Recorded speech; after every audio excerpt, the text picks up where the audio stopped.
Hello, ladies and gentlemen, and welcome to Hobby Night. My gosh, guys, we're actually hobbying at night. Can you believe it? Can you believe it? So that's the plan today. The plan is to hobby. I've got a number of things. And yes, he is doing a little bit better today. Still not fully recovered, but definitely seen some improvements. Better than I was on Monday. Yes. Yes. I think you're doing better than you were on like Tuesday. Like, there's been a couple of days of, I think, improvement. But yeah, he's doing great. Hello, everybody who is in chat, by the way. Hello, Neo. Hello, Luke. Hello, Havman. Hello, Captain Comic Geek. And hello, Nemeth. It's lovely to see you guys. So the plan today is we're painting up some droids. I did get them primed up. 2 little batches. I've got a batch of the B2s, our little super destroyers. They have been primed in Mechanicus Standard Gray, whereas my B1s have been primed in Wraithbone. Although I do need to do a little bit of touch up because they had, I think what it is we should have just hit them again from like a below angle. Like we should have rotated it and we just didn't. I'm spoiled by better spray paint. That's fair, that's fair. The Rust-Oleum has spoiled us recently. But that is the plan. Hello, the Bobbins. Hello, Raymond. Hello, Geomax. It's lovely to see you guys. Hobbying at night. I know. My gosh. Crazy, right? Crazy. Who would have thunk it? Who would have thought that's what we'd be doing? So I have a little bit of extra Wraithbone here that I'm going to just use to finish hand priming them. And then we'll actually just get started on the B2s first while these guys dry.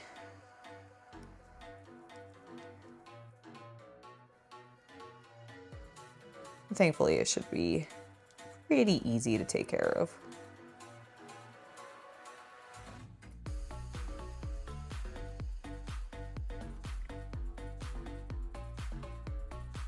Yeah, a little bit better is still better. Exactly. That's my thought too. By the way, how does the new music sound volume-wise? We went for something a little more trance techno-y for tonight. Yes, let us know what you think of the music. Is it too loud? We got it at a good volume. Do you like it? I liked it.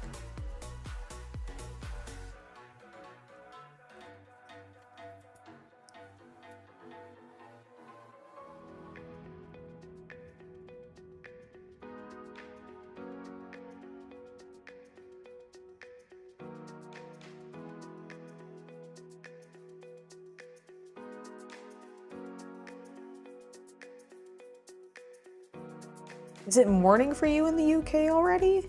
Yes. I guess it would be, wouldn't it? Yeah. Fancy. You're time traveling.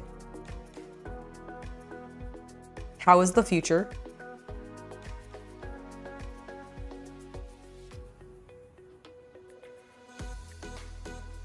It sounds good so far. Excellent. Excellent. All right, we're gonna set him off to the side. I think he looks pretty good. And we'll push forward.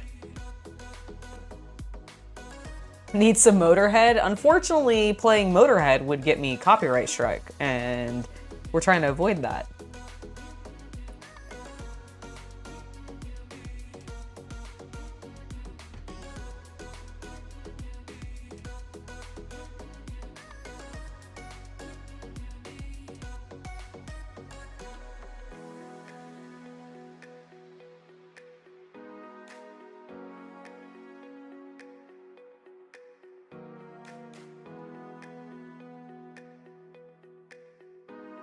Yeah, like some of this was just because it's like a recessed, really recessed area and his, arm is blocking everything.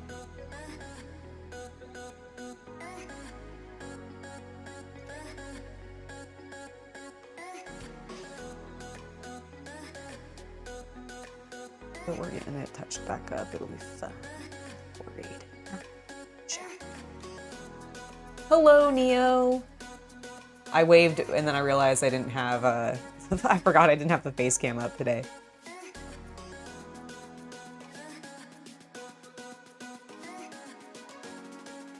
I just need off-brand engine cabezas. What's a cabeza? I don't know what that is.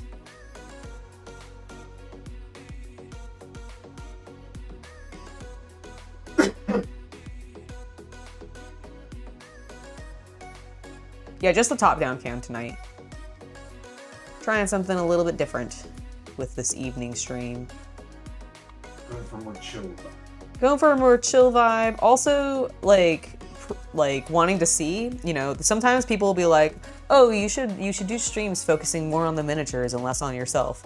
And I'm like, should I actually? Like, in my experience, sometimes that doesn't work so well. But you know what? I haven't tried it in a while, so let's do it. Let's see what happens. And maybe they'll prove me right. And we'll do this a little bit more regularly on like when we do evening streams. Or maybe I'll find out that actually you guys just want to look at me and we'll have to go from there. We'll figure something else out. But yeah, that is the plan tonight.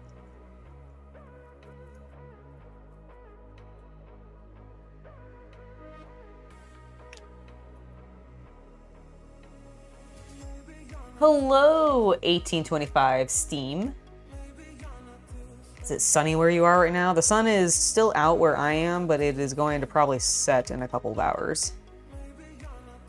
But it shouldn't be too bad. This is actually a really well-lit room. It's one of the reasons I also wanted to do this stream up here in the office. Since we're doing an evening one, I was worried that the lighting in the garage would get really, like, bleh. Well, because it only has the overhead, and I was worried it would get too harsh and we get really, like, awkward shadows. Like, more so... Isn't that normal? Not during the day. During the day, I feel like, I don't know, I was worried it was going to be worse at night. Maybe, you're probably right, it probably wouldn't. I'm probably just being dumb. I think I'm just being silly.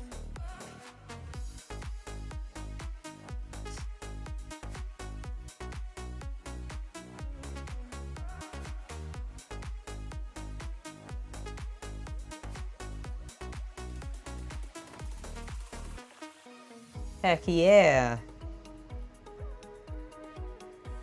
It's because we're painting some droids. That's why you're so excited, right? They're just so sexy. Beautiful little B1s. Roger, roger.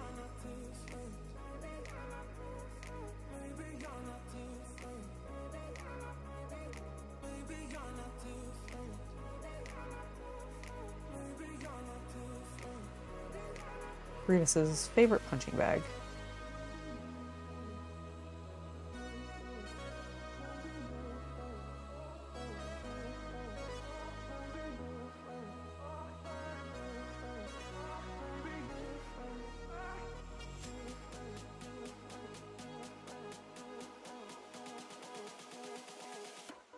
No, they're not gonna be white. It's actually, so these are primed in Wraithbone, so there's a little bit of a tan color tone. They may be looking a little like brighter white because of just how much light. Yeah, the color balance and how much light's coming in.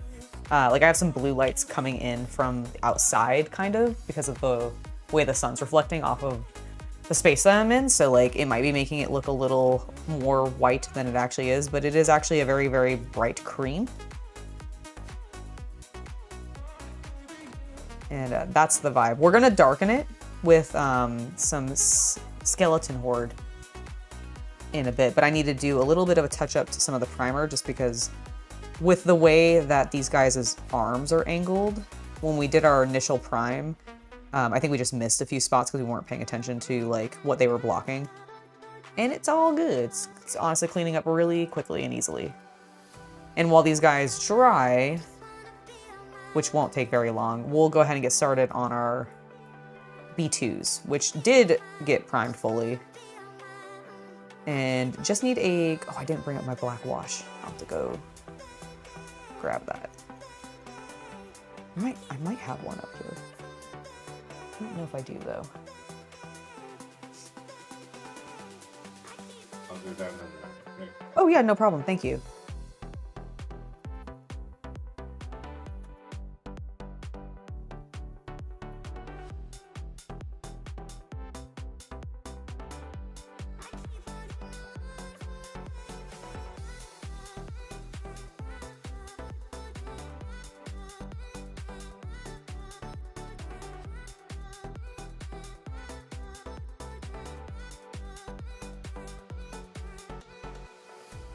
The music is a tad loud for you. All right, let me just bump it very slightly down. Let me know if that's a bit better.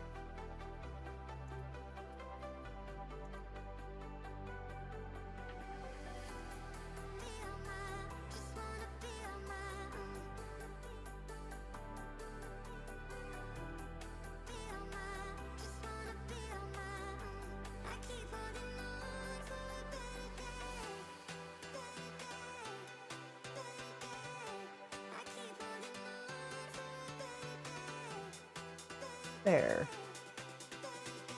Nice, that looks good.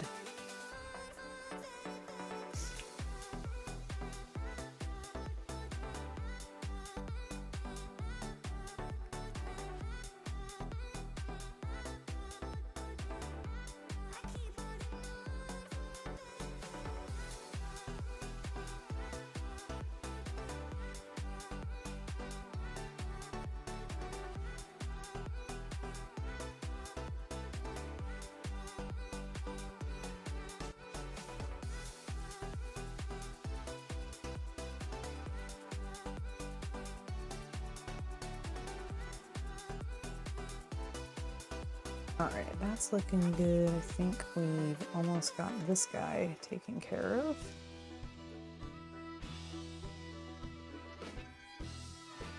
Honestly, he didn't really need that much touch-up. Some of these guys didn't. There's just like one or two that really needed a little bit more of a spritz up. Mostly just near their armpits.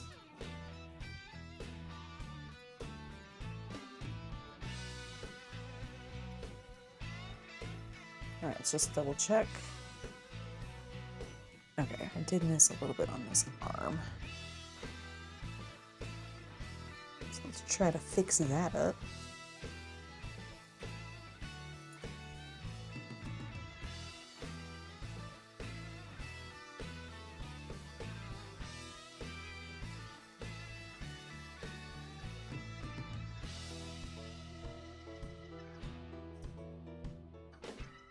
It's looking a lot better, chat.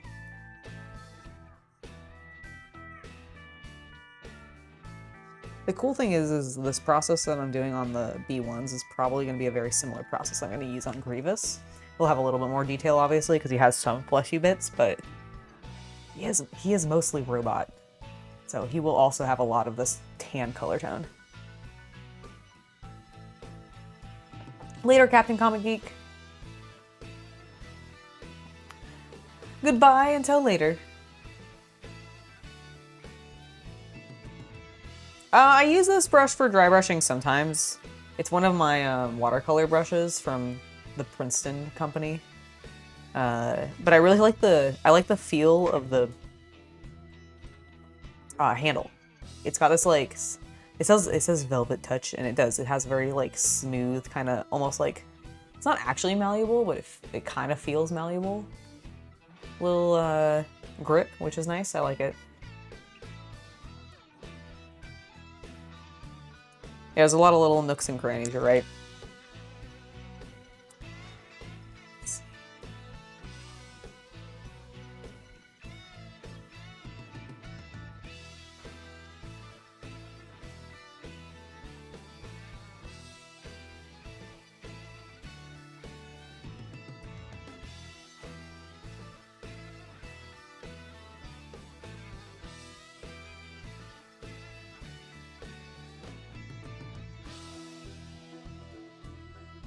Thing is we don't want to fill in the holes like too much. We don't want to like overload it with paint. That would be bad.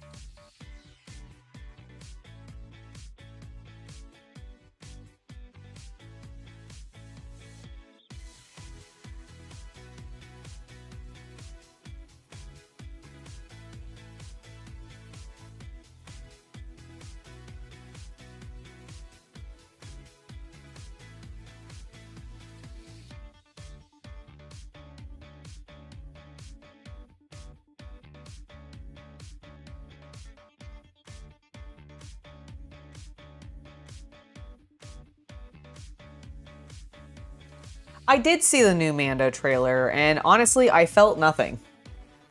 Like, I legitimately was like, oh no.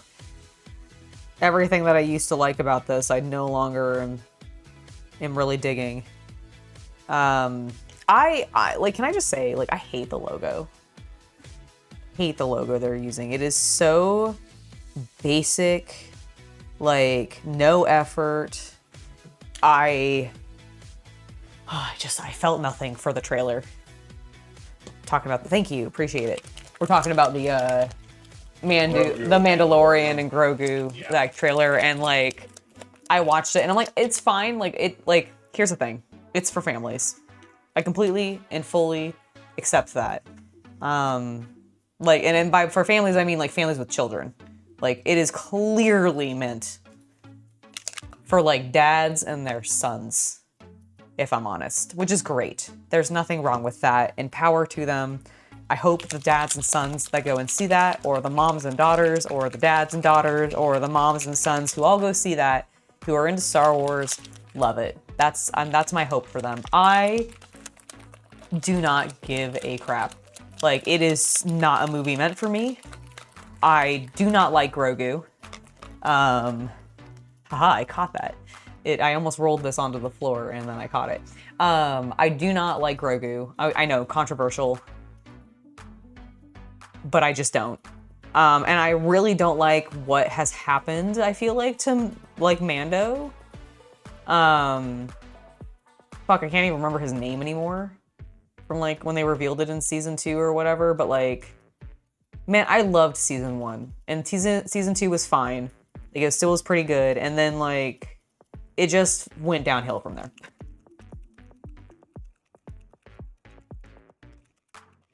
A battle droid story would be very cool. Like a droid focused thing would be very interesting. Yeah, like that was the thing, is like Grogu worked really well when he was like a special child, but you didn't really know why I mean, we all knew why he was special. We all knew he was going to be a Jedi, but like before they really started having him like use force powers and stuff, it was just more interesting to me because he was this like actual innocent thing that needed protecting. And I have no problem with like found family stories, because like one of my favorite stories in the Star Wars like universe is Rebels, and Rebels is entirely a found family story with a very diverse age group of characters in it, which I really liked.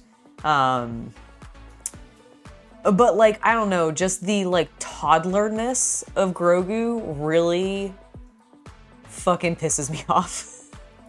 Like, I just find it so annoying. And not to say that they're not doing great puppetry work with it. Like, he is an amazing puppet. Like, I'm not denying that aspect. I just, like, as a character, I find him dull. I don't really care. And, like, I don't, like, there's no risk now, really, in my perspective, for him to go through. Like, he has started manifesting and being able to use his Jedi abilities. Like, I don't actually, like, feel like he's going to be put into situations that are going to threaten him that much, because he is a toddler in the universe. Like, he's presented as a baby. And I don't think Disney is going to like put this baby character into, like, maybe they'll be wrong. Maybe they'll really impress me and they'll put him in a super life-threatening problem. But I feel like they are going to do the haha, this kid's special and never actually gets in trouble. And I felt like in season 1 of the TV show, he got in trouble and he could not get himself out of it. And therefore it made his interaction with the Mandalorian more interesting. And I just feel like that's lost. Hello, Michael. It's lovely to see you. Rodrigo, your problem with Grogu is that he's going to be a baby for more than like 300 years. I mean, that's kind of my issue. Is I'm like, you have this character who we know is going to be in this form. Everything we can. Yeah, like he's going to be in this form for a like extended period of time, according to your own lore. And he's not even going to get that much bigger. Or like, and it seems like his species is relatively just like slow moving in general when they're not like swimming, because they're amphibious. So like, you've done all you can with this character already, and I feel like you're just dragging it out because you can market him and make cute toys that like moms and like millennial mother, like women will just like super jump into. I mean, if they did a time skip, that would be at least more interesting.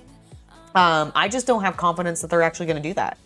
Like, I think they want him. Like, this is the same. Okay, you guys remember like Family Feud, or not Family Feud? Sorry, that's the game show. Oh my gosh, what was the show with the Olsen twins when they were babies? Family Matters? Yeah, I think you're right. I think it's Family Matters. Like, whenever sitcoms put babies into a show, and we saw this with the Olsen twins, that's why there eventually was additional set of twins. I can't remember the boys' names, but there was like another set of twins that ended up coming into the show because Full House. Thank you. Yes, Full House. You're right. So like when Full House like aired, it was really popular because they were like, oh my God, look out these really cute kids. Like, it's so adorable how like small and like they're acting, and it's so cute, blah, blah, blah, which was great. But then like as soon as they started to age up, they started becoming less cute. So they got another set of twins. And I don't even know if like them necessarily having like another set of twins was intentional, or if that's just... It was because they had grown out of cuter. Yeah, so they got like another set because they were like, we need like this to be cute again. We need this to be really adorable. We need to capture that same awe moment that everybody was so obsessed with when it came to the Olsen twins. So they got another pair. And I think, like, I don't think Disney wants Grogu to age. I think they want him, that's why they did this. That's why I think they chose to use whatever the heck Yoda's species is called.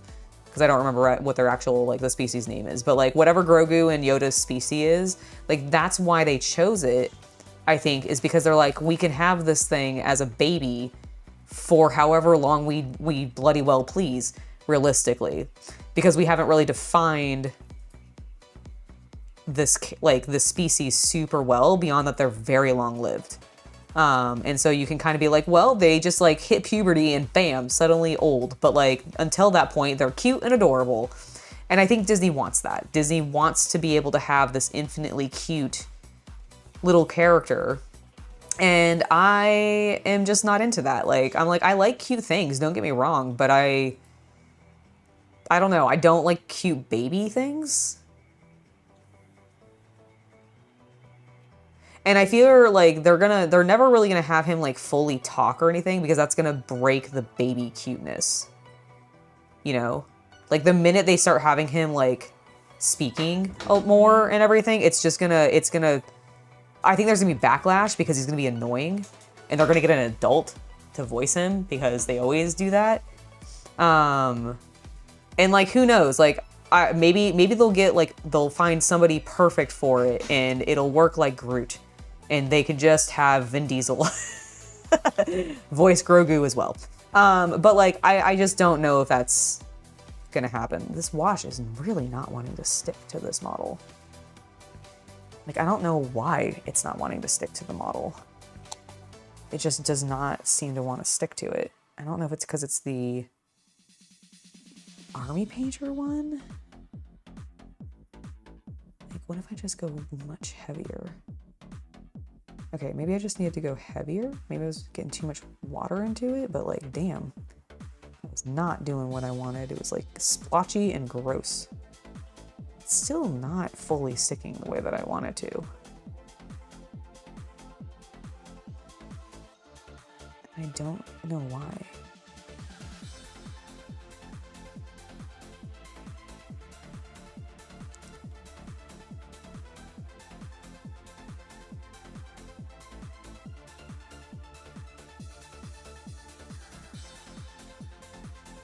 Family Matters was Urkel? Okay, my bad.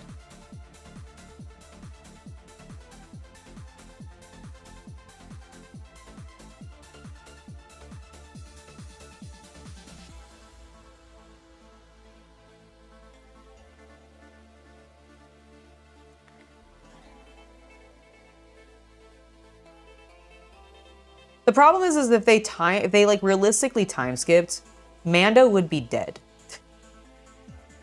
You know what I mean?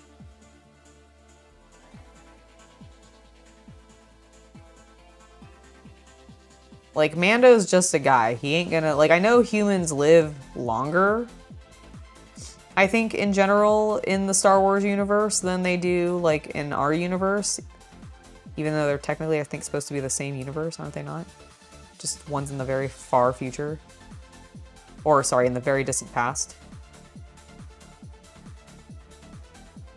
But, like, I don't know. I just don't know.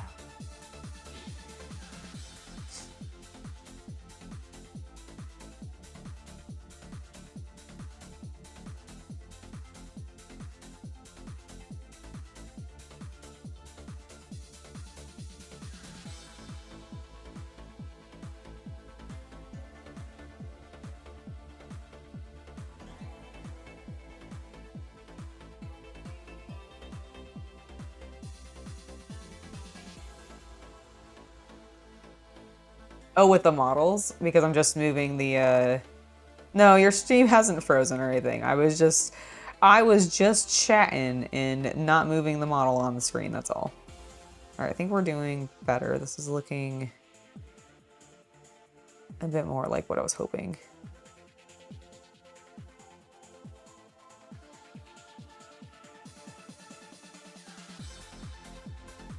But yeah, just not impressed. I wasn't impressed with the Grogu Mando trailer. I will probably watch it when it comes out on Disney Plus, but I'm not gonna see it in theaters, I don't think. Like, unless Chaos Cultist really wants to go see it, which I will. If he wants to go, if he like, is he like, I have to go see this in theaters, but neither of us were really impressed with the trailer. Like, he was trying to be optimistic for the teaser, and I still was like, I watched the teaser trailer, and I was like, I don't know if I'm gonna like this. And then I saw the extended trailer, and I was like, ooh, I really don't like this. I was right about not liking this. Which again, like, I'm sad about, because I really enjoyed the season 1. I liked season 2. I did not like season 3. I haven't really liked what they've done recently.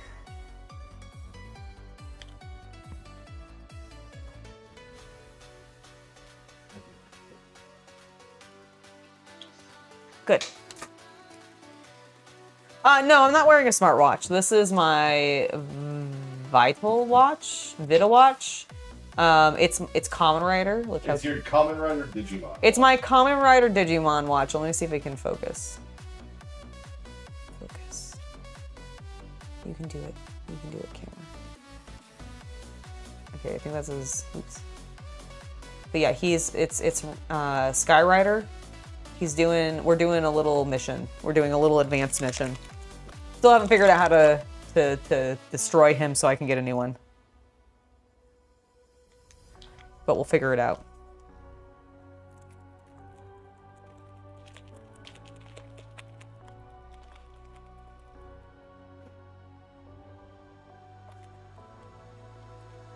Why, like, I mean, yes, it would be a more interesting movie if Thrawn was in it. I don't disagree. But the thing is Thrawn's doing stuff with Ahsoka. So I don't really know if he's not really interested in the eugenics program. I don't feel like he was ever really involved in that, even in like the EU stuff where he was introduced. So like, I don't know if they're gonna go that way. Like, he is kind of on the other side of the Empire's programs when it comes to, what was his name in Andor? That was like, or the name of the dude in Mando that was searching for Grogu in the first place because he's trying to do all the cloning stuff. I don't remember specifically, but they're on, like, him and Thrawn are like on different ends of the, what the hell the Empire's doing, like, program-wise. Thrawn is mostly military, honestly.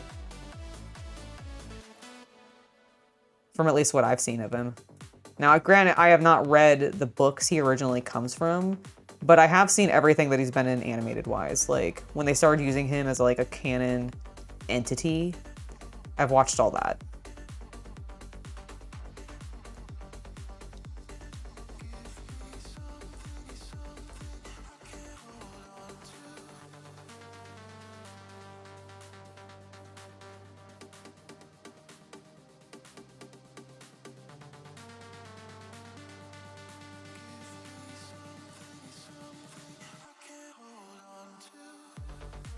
Do they sell wooden ones?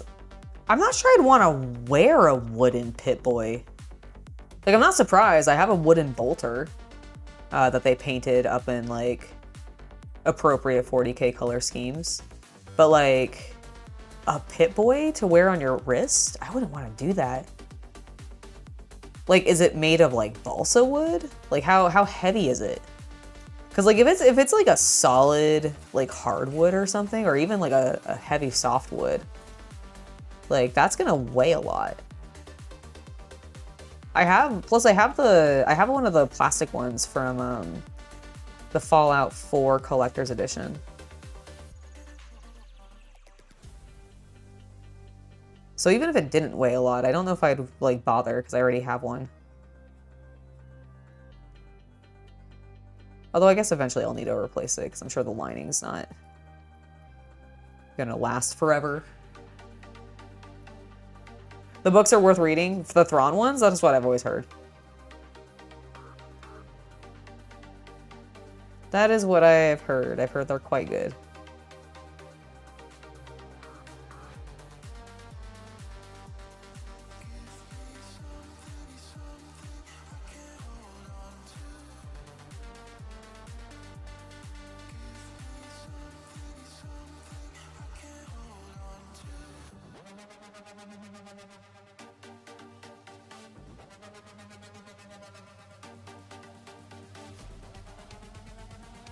Okay.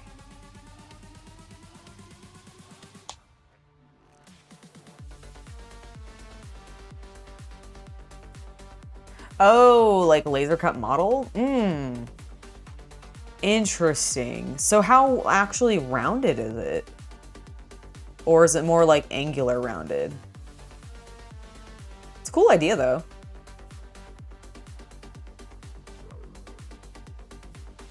Still don't know if I'd want to wear one. Like, laser cut stuff is kind of sharp. Like, I feel like the edges on laser cut stuff is always, like, very sharp. So I'd be afraid of it, like, cutting into my wrist. Especially since, like, I tend to have really small wrists, and I feel like most things are not made with my wrist size and like, as part of the consideration, so they're huge. So it'll just, like, go all the way up my arm or whatever and just, like, cut me up.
There we go, it's looking really nice.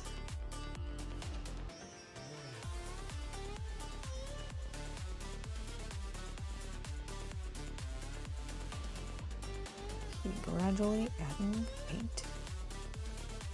I want to saturate it so that this color really gets into like the grooves and stuff, but I don't want to overwhelm it.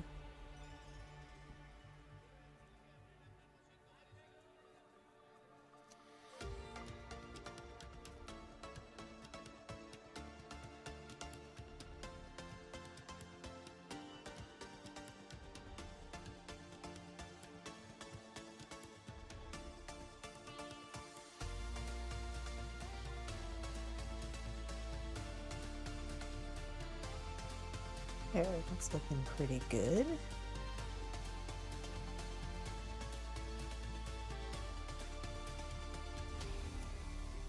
Don't like how dark that was getting.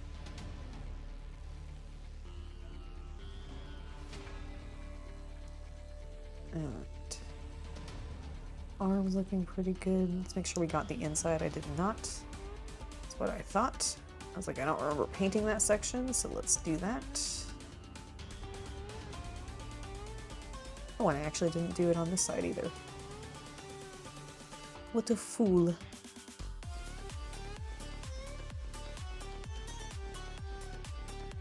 There we go.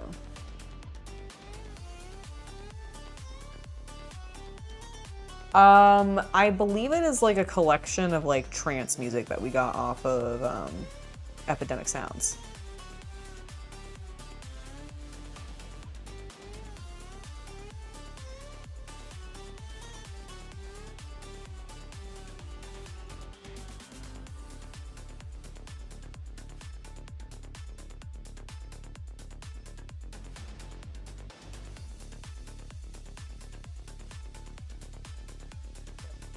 All right. Feels pretty good. Let's just check. Yeah, you guys are looking good.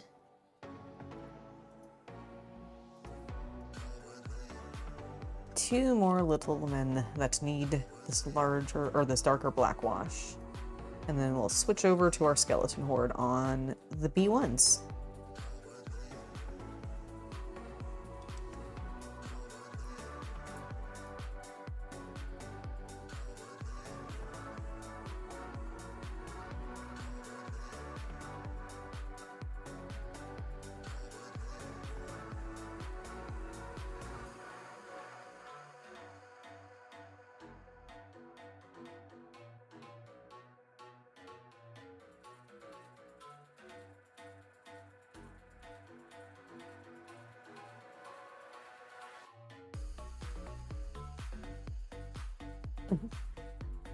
Those are like some sitar type music in there. That's cool.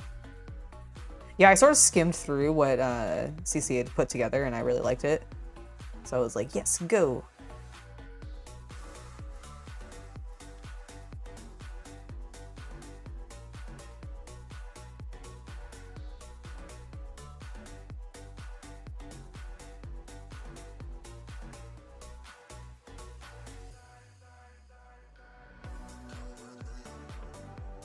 Got that on. Bless you.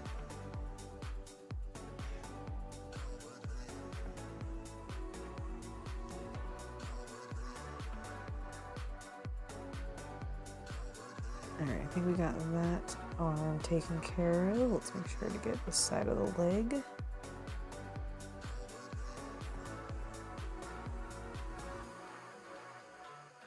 Probably have to get a little bit more paint here soon. I do have whole nother guy to paint.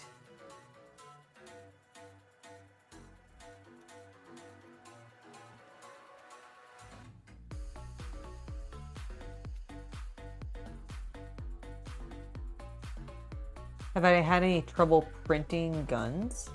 Like 3D printing them? No. I haven't printed like that many prop weapons, but the few that I have that are like firearms, no. There was one point where we showed one on camera on a stream, and I think YouTube was like, oh, we can't tell if that's real or not. Shut them down. And it got the channel temporarily, like, I couldn't stream for like a little bit. But beyond that, like, have I had any problems with like Bamboo Labs or something like shutting me down? There's a bunch of politics stuff going on. We don't need to talk about it on stream. Ah, okay. Well then, no, I've not had any problems. And that's all I'll say about it. People legislating things they don't understand. Ah, that makes sense.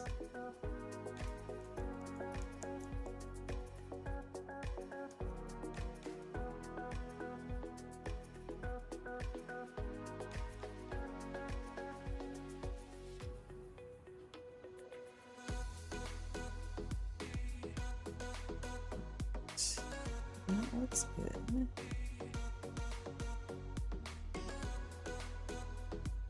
How are you feeling? Do we have a hideous line forming there? What the hell is that?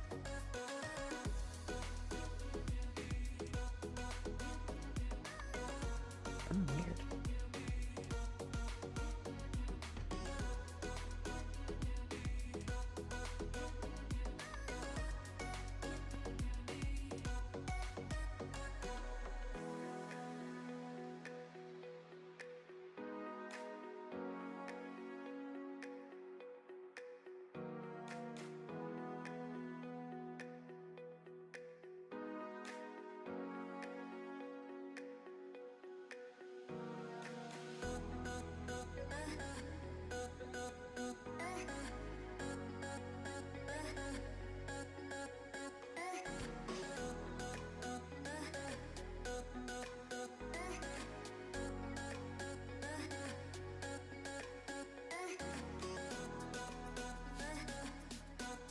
Alright, that looks better. I'm just trying to make sure that I don't have any awkward pooling.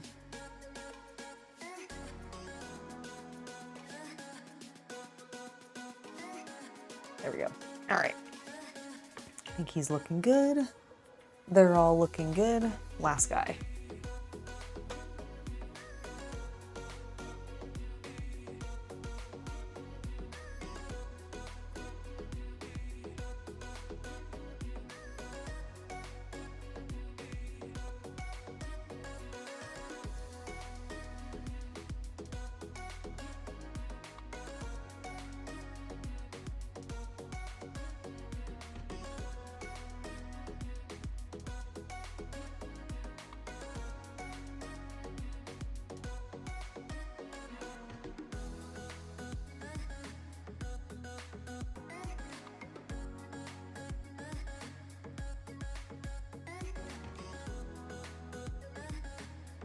Yeah, it must, I don't know, again, I don't know why sometimes it just like doesn't want to stick and other times it really sticks well.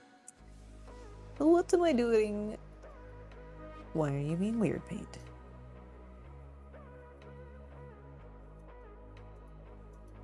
There shouldn't really be like much release agent, I don't think, on these, but maybe there is and I just didn't realize.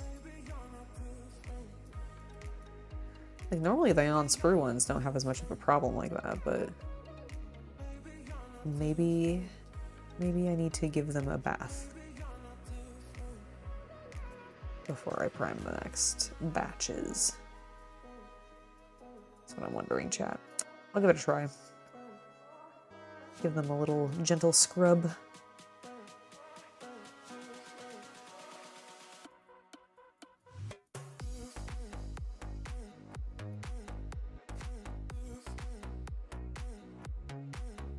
Mostly because I don't want to like scrub them too hard and just like knock them straight off their bases. The trauma.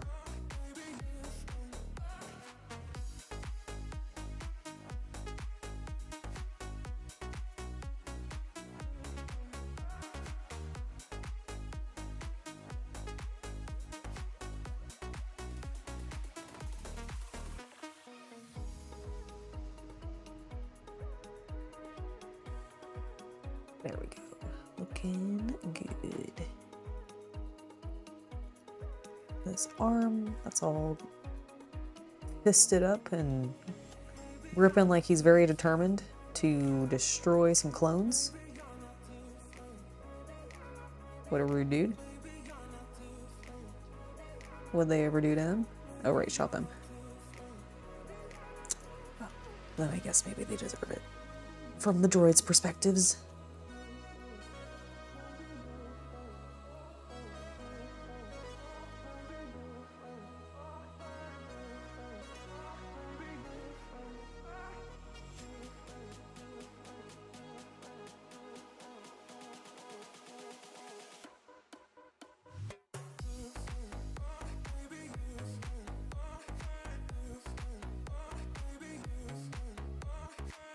We are trying to work through your backlog of models from the Imperium magazine. Nice to have a stream to work alongside. Well, Dragon Power, that's awesome.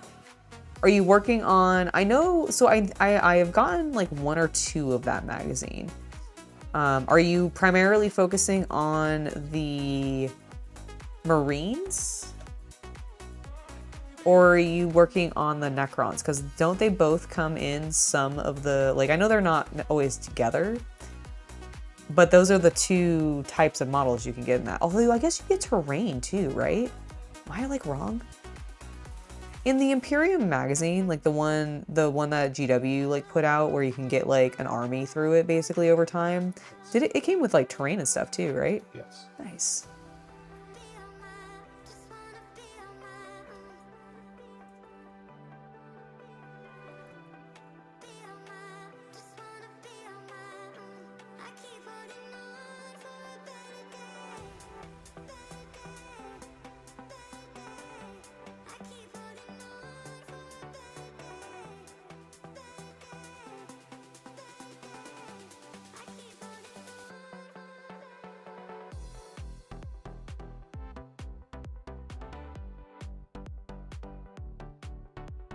All right, I think that looks pretty good. Let's go ahead and check Now we're drying. Yeah, people are looking good. Okay, I'm gonna let the B2s dry. And we're gonna go ahead and work on the B1s.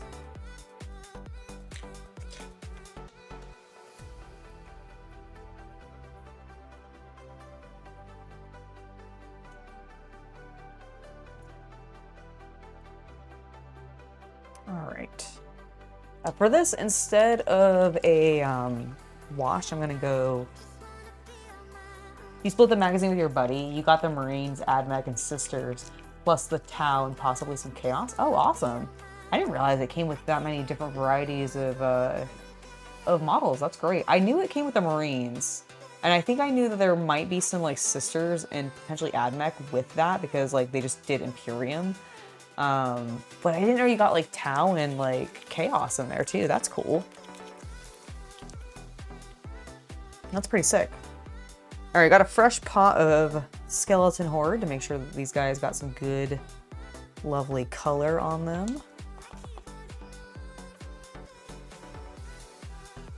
So does it come with like orcs and other, like Xeno models then? Since there's so many, I mean, you're getting the Tau. Are there like other things in there? Are there like Tyranids and? This looks immediately amazing.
Paint on our palette.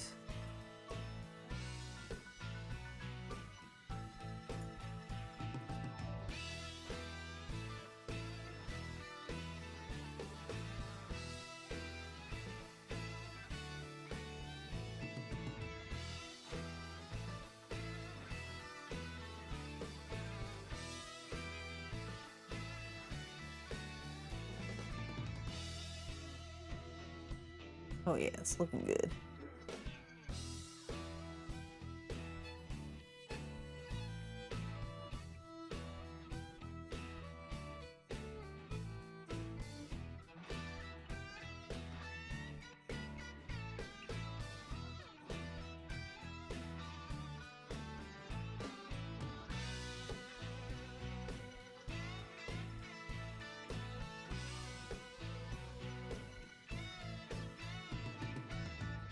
Hello, Steelers Freak. Welcome back. There's a storm outside for you? Oh no. Is it at least like a cool thunderstorm? With like some big, neat looking lightning?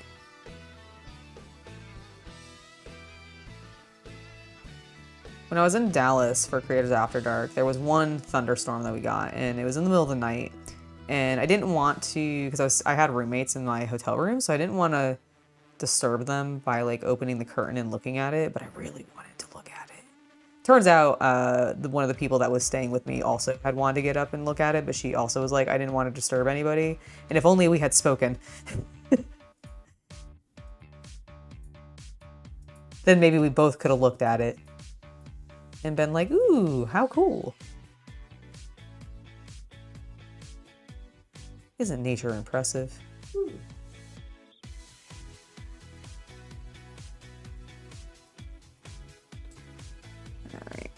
think he's looking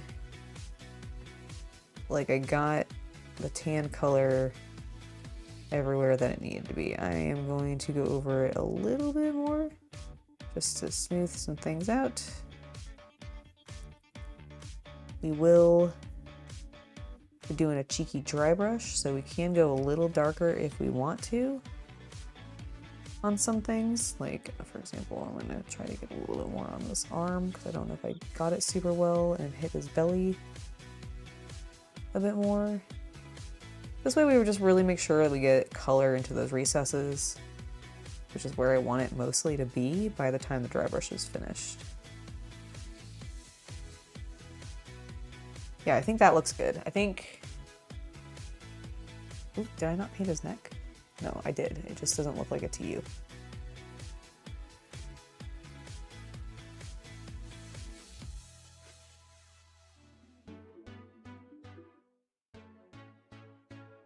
All right, we're gonna set him off to the side, let him dry, and keep working on the other boys.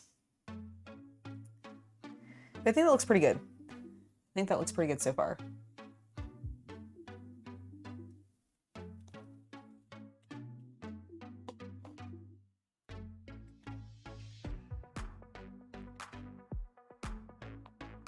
So far, so good, just flickering lights. Oh my goodness.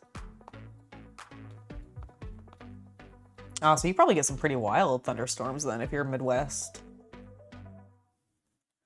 You're always prepped for unexpected storms. I mean, I imagine like in certain parts of the country, you just gotta be that way, right? You gotta be prepped because you live in like a very like weather prone area. Let's go ahead and grab a little bit more paint and get to work. I think we're gonna actually kind of hold him this way. Start with the legs.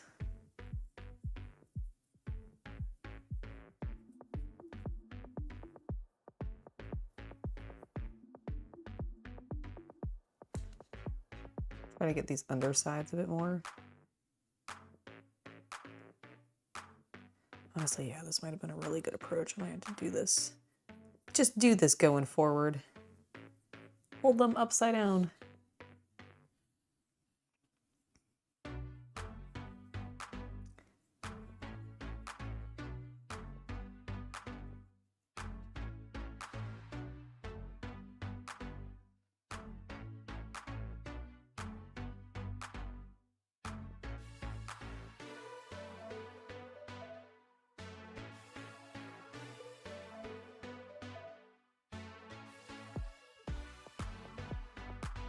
Definitely making sure I'm getting the undersides of things a lot better.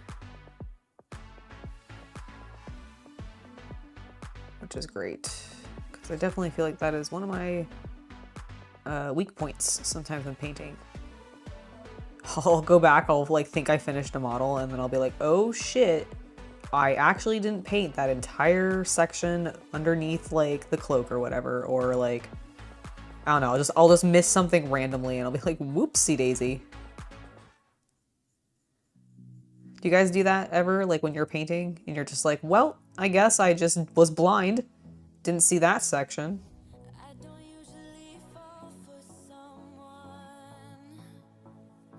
You always cut firewood into slates for blackouts? That's a great call. Do you have like a chimney to safely like burn firewood? That's pretty cool.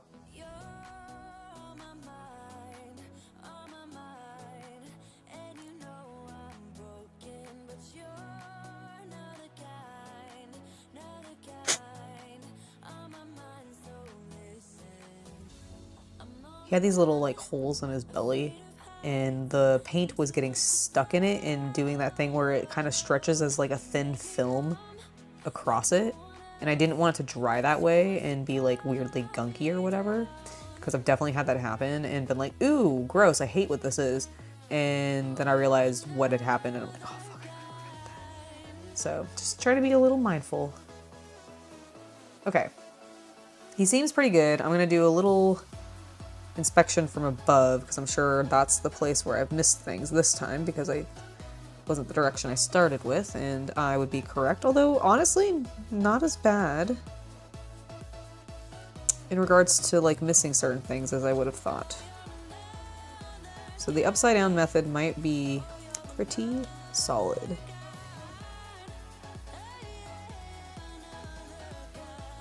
Oops, sorry, I just bumped the camera really badly. I mean, not really badly, but I definitely bumped it. And probably caused the focus to like go all over the place. Sorry about that. Alright, don't forget the little hand holding the gun. Holding his little blaster.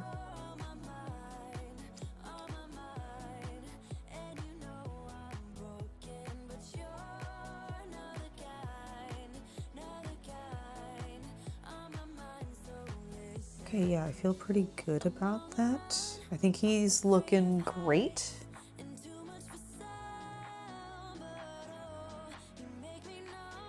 He really wants to lose focus on his face for some reason. I don't know why.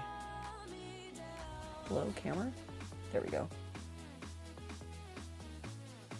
Yeah, I think that looks pretty good. I'm not noticing any obvious, like, areas where I didn't get any paint. As far as I can tell. I think I got the underside of his chin. Yeah, I definitely did. Okay. Set him off to the side. Grab the next one.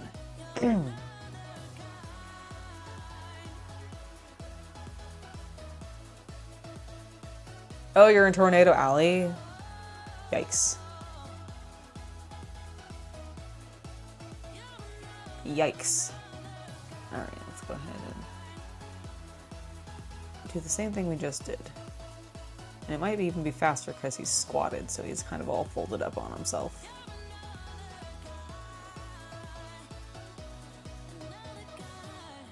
There we go.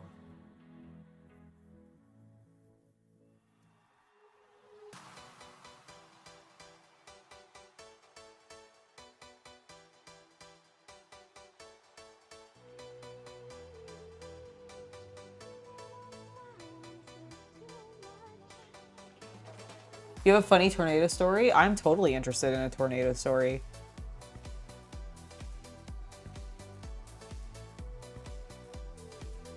I think I've like done tornado drills, but I don't think I've ever been in a tornado or like near where a tornado was going off.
There we go. Don't forget his hand.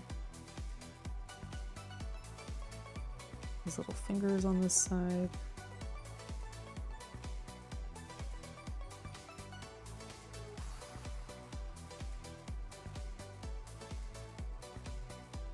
Welcome back. Yay!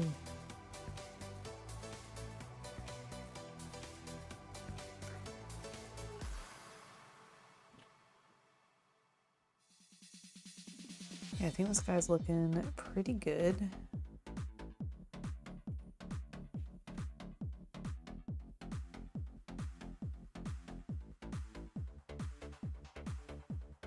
Let's see, did I get that inner arm?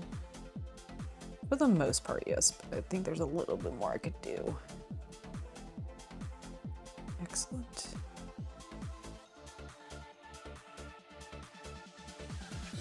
Chat is doing great.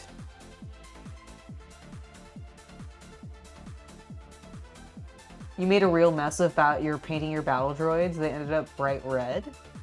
Oh, that's kind of cool. Roger. I kind of like that, actually. That's cute. I mean, they can pretty much be whatever color you want them to be, right? Because isn't it kind of designated by, like, I don't know, whoever, like, owns them? What color the droids end up being? So, like, in theory...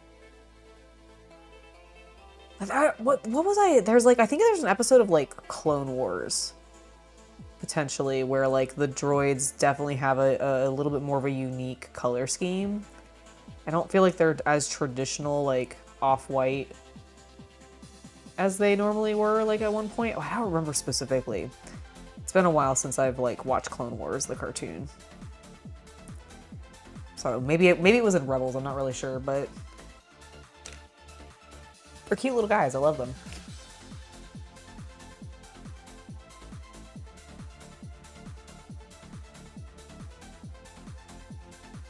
Well, if the power does go out, don't worry, you can always watch the VOD. But I hope your power stays on. I hope the storm's not too bad.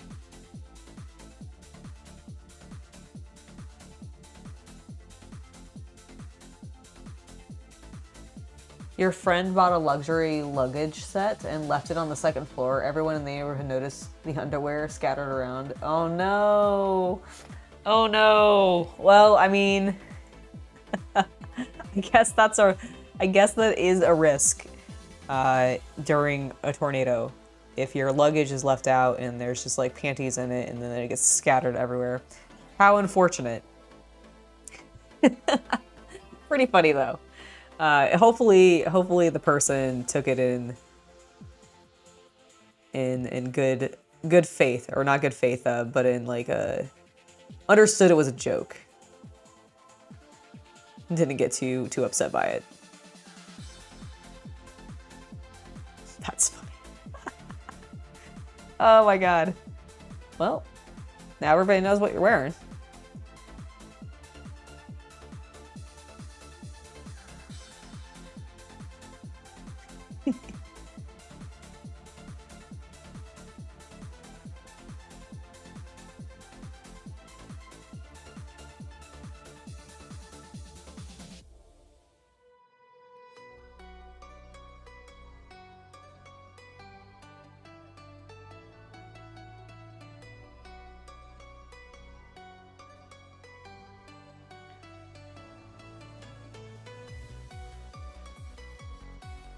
Picked up an ambulance and landed it on top of an airport roof? Holy shit. Was it like, I mean, I assume they're like, was it an ambulance with people in it? Like with a emergency person in it? Or was it just like an ambulance that was sitting like at a hospital not being driven around or whatever? That's crazy.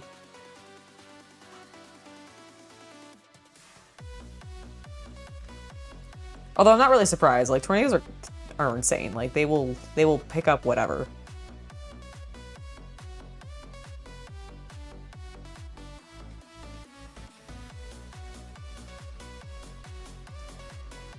Houses, girls from Kansas, their dogs, you know, all sorts of things.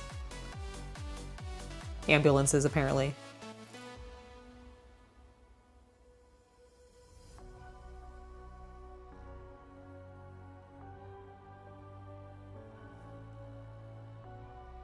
If you want a late night mess that you're more interested in, that would be on Sunday's stream. I understand, and I can facilitate that, but just not here on YouTube. You know, YouTube's a little picky. But on Sunday, there's another place you can go. My free page on OnlyFans, and we'll be having a little bit of a spicy stream then. So, if that's more your speed, I got you covered. I got you covered. Don't you worry. Don't you worry. Just an empty parking lot? Okay, well that's good. At least there was no one in it.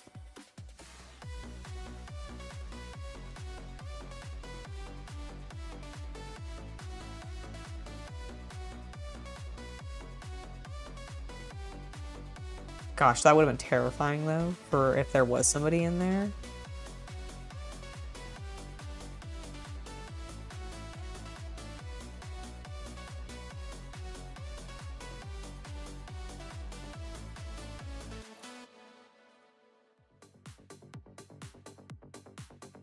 All right, I think we're looking pretty good. Need to get those fingers inside of that arm. Yeah, looks great. Beautiful. Don't know if I've gotten the complete underside of that backpack, so let's just hit that with a little bit more color. And yes. Okay. Feeling, oh, nope, missed that thumb. There's always one spot. There's always gonna be one spot that you miss and or doesn't take color like you think it does, and you're like, ugh.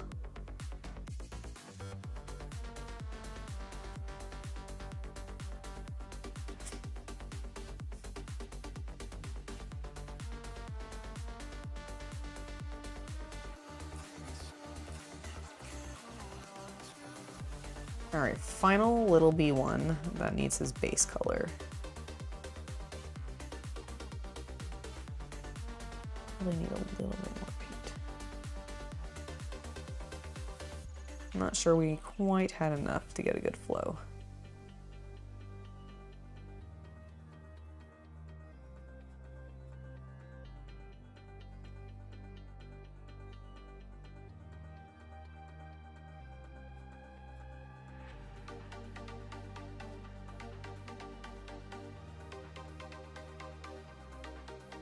Ah, you know, that's a great advice. If you think that your power might go out, go ahead and light some bathroom candles so that you can make sure you can still find the toilet and everything. Nice call. Nice call indeed. That's some pretty good advice. Honestly, probably true if you know you're gonna potentially lose power in general. Like, if you have like candles that you can put in like your kitchen or your living room or just like wherever you know you're gonna be, or the couple locations you know you're gonna be, probably like a good thing to have just set up.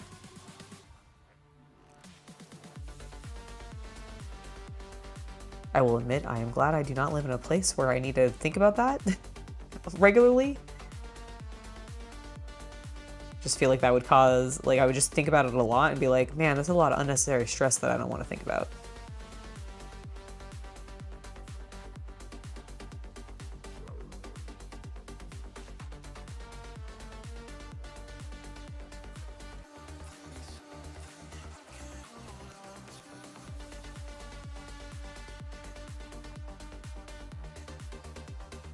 All right, got those fingers for the ones we tend to miss.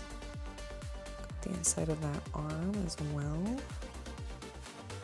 There's our thumb on the other side that we tend to miss. Let's not forget these little grippy hands.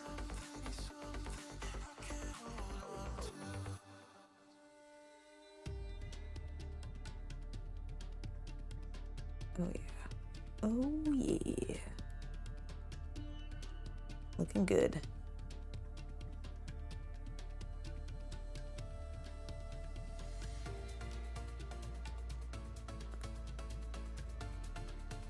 I think he looks good. Maybe a little bit on the back side of this side of the neck.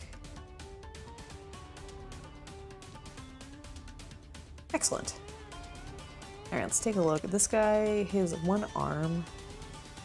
I don't know, I kind of want the joints to be a little darker. I don't feel like it's stuck as much as I wanted it to. Oh, and I totally forgot that hand. Look at that. Did I not say that I tend to forget the hand?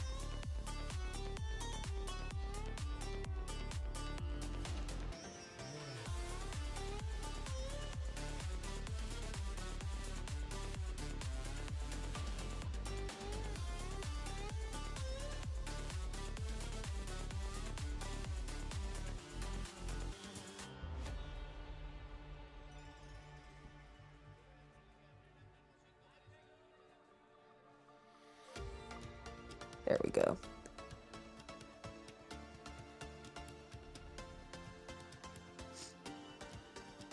That looks better, I think. Yes. Let's check the next guy.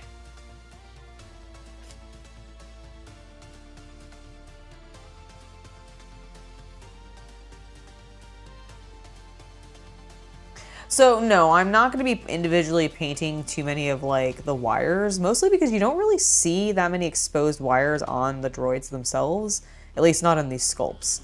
What I am going to probably be doing is giving them maybe a little bit of detail on the tops of the heads, because they do have like little bands. But they're going to be pretty straightforward. I mean, like, droids aren't super complicated, and I don't personally feel the need to try to overcomplicate a model, especially when I feel like the contrast color, especially once I've done a little light dry brush to bring out some of the highlights on this guy, he's gonna look pretty spot on to the like movie models. So I probably won't do too much like super fine detail work on them. Grievous will get some detail work because he is a little bit more complicated. He's got the fleshy bits that you'll see, and I do want to make sure that those are going to stand out, but that won't, you guys won't see him until the video for him comes out.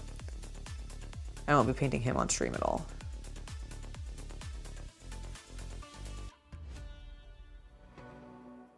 Yeah, there we go. All right, so that looks good. You're looking pretty good.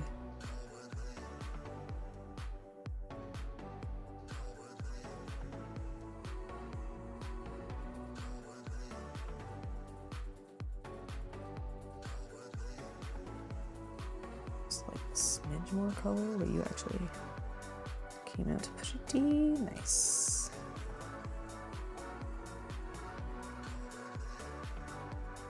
There.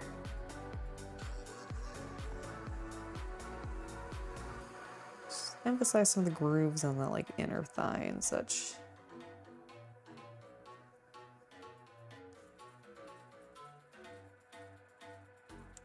A little bit more around the hands too. They tend to get pretty pale. So I'll try to darken those up. Okay. Nice. Oh, well, sir, I just completely forgot your fingertips. There we go. So much better. Just darken the chest a little bit.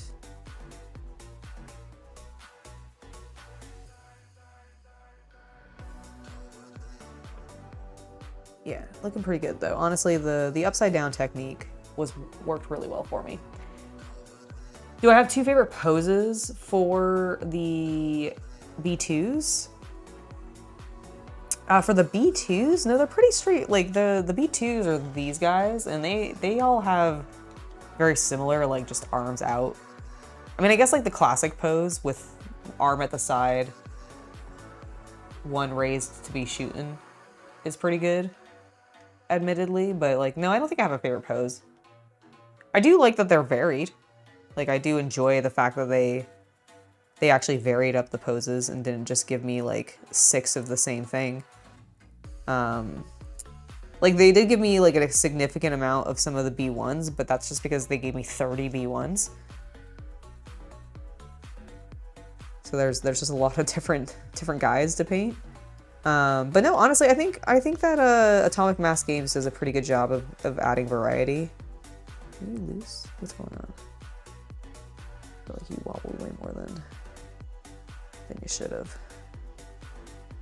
Maybe it was just me. Maybe it was me knocking you over.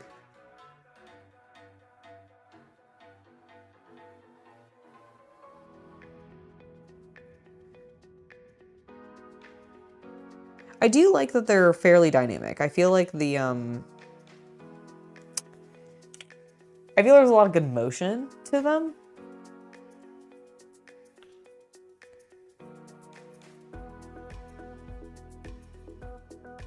This Are you asking about this water bucket? No, this is the Citadel brand one, so the Games Workshop one.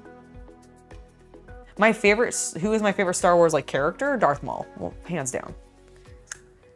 He is my boy. I think he's so cool. I really like the depth his character ends up getting, especially in the cartoons. Because obviously he doesn't really have like a big thing in the movies. Like, yeah, he kills Qui-Gon. But then he gets sliced in half by Obi-Wan shortly after that. So it's not like he does that much in the movies. However, he doesn't die then. For those of you that have only ever watched the movies, he actually lives and has like a crazy fucking story, and he is genuinely one of my favorite characters, and I'm absolutely loving Shadow Lords, which is the current thing that's coming out right now on Disney Plus for him. It's just been super cool. I've absolutely loved it. I think the animation is gorgeous. Everything's very dark in Maul Shadow Lords, which kind of makes sense because it is like the criminal underworld and all of this stuff. Like everything's happening constantly at night, so everything is very shadowed. And they're definitely using that to their advantage. They're definitely able to hide some certain things, but they're really, really doing some great, amazing things with like lighting, atmosphere. I love the way that they're handling like smoke and fog in Shadow Lords. It's just really good. But if like Maul is my like all-time favorite, but I really like Obi-Wan. I think his story is very interesting. I really like Anakin. I do like Ahsoka a lot. I pretty much like everybody in Rebels. So Ezra, Kanan. Kanan's probably my favorite of the Rebels group. But I like Hera. I like Chopper, the little murder bot.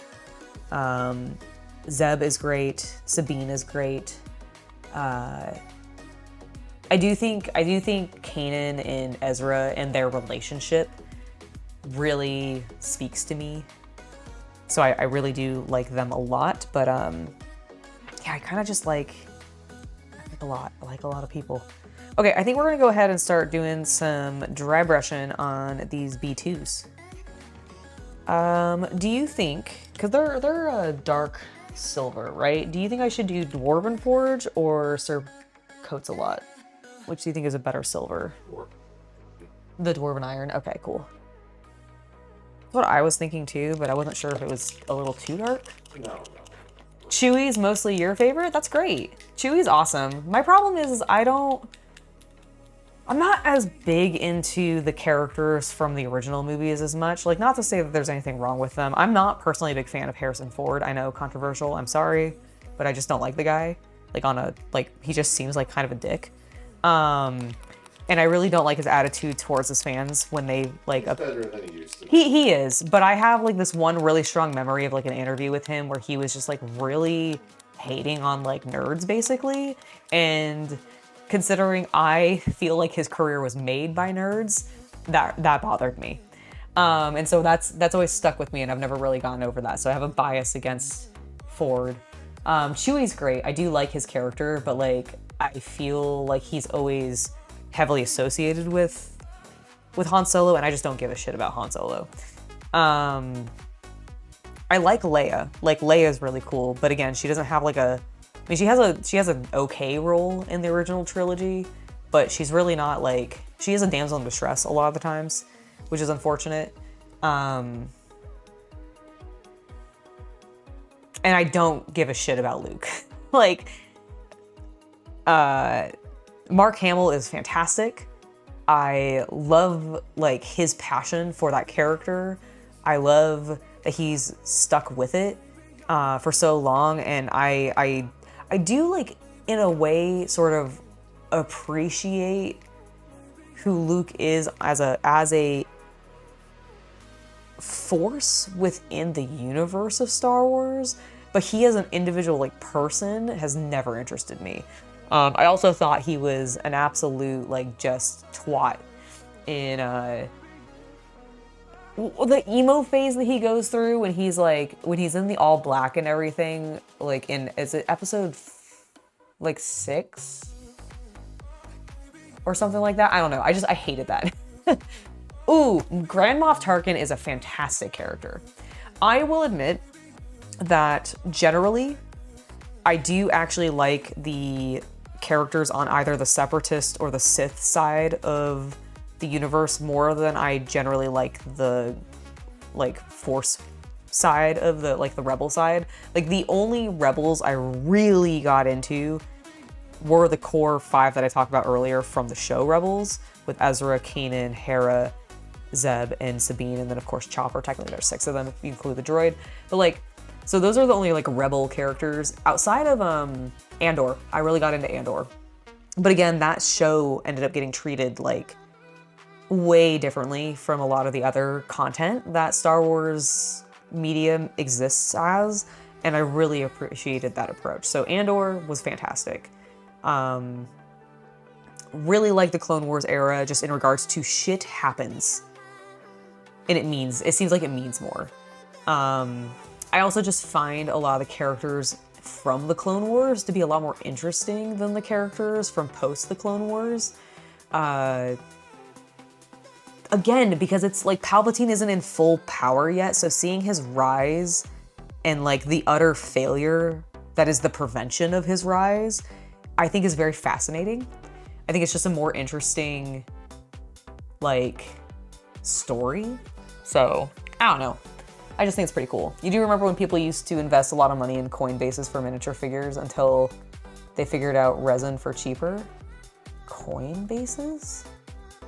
I don't think I know what you mean by coin bases. Putting pennies on the bottom of your... do you mean putting coins on the underside to weight it? Is that what you're talking about?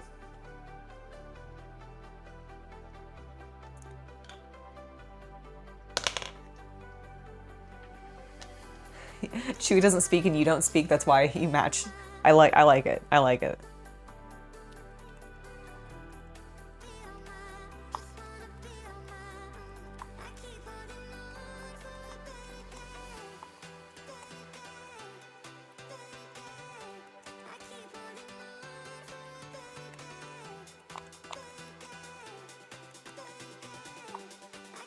Oh, the land speeder, basically? Yeah. The land speeders are pretty cool. All right. We got some dark iron, or dwarven iron. Yes, dwarven iron on the palette. Oh, I didn't grab my, that's fine, I'll just use paper towel, it's fine, it's not a big deal. I made one of those little tools for doing dry brushing and getting paint off of your brush with not having fibers get on it, because sometimes I do think you can see a little bit of fiber pickup when you're using a paper towel, but I forgot to bring it up, it's fine.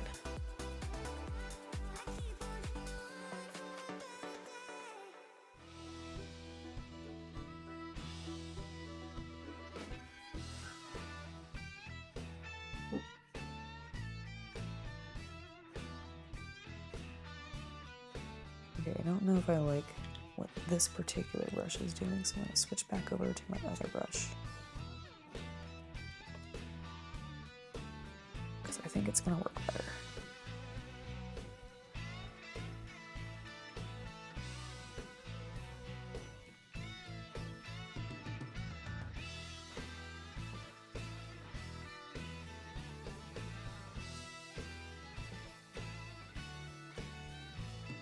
Oh yeah. That is so much better.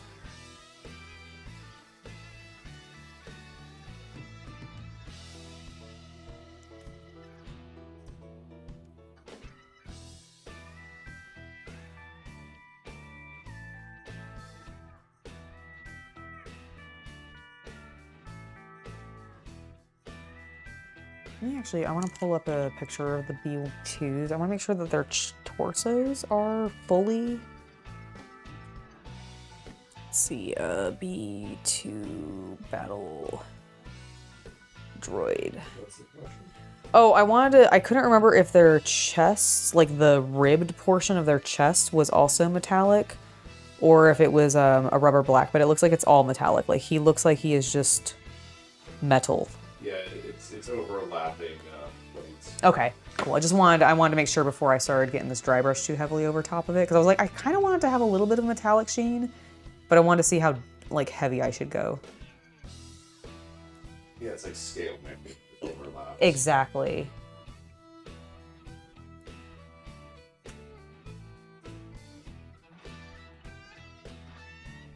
Oh, well, thank you. I'm glad my painting caught your attention. Like, honestly, that is very flattering, and I appreciate it.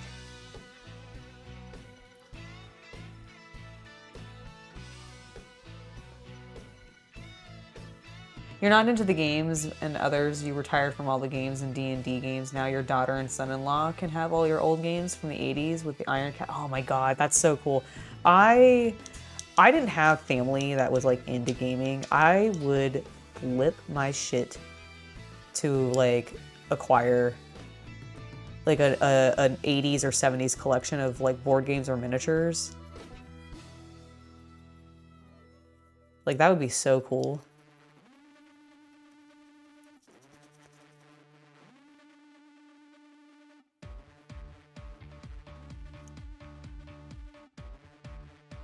Like all those vintage LED D&D miniatures. Ah, so neat.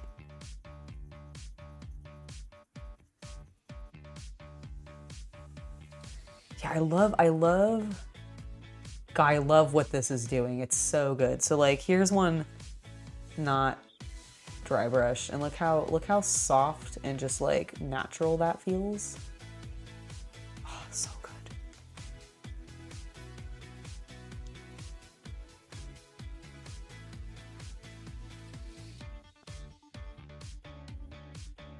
So good.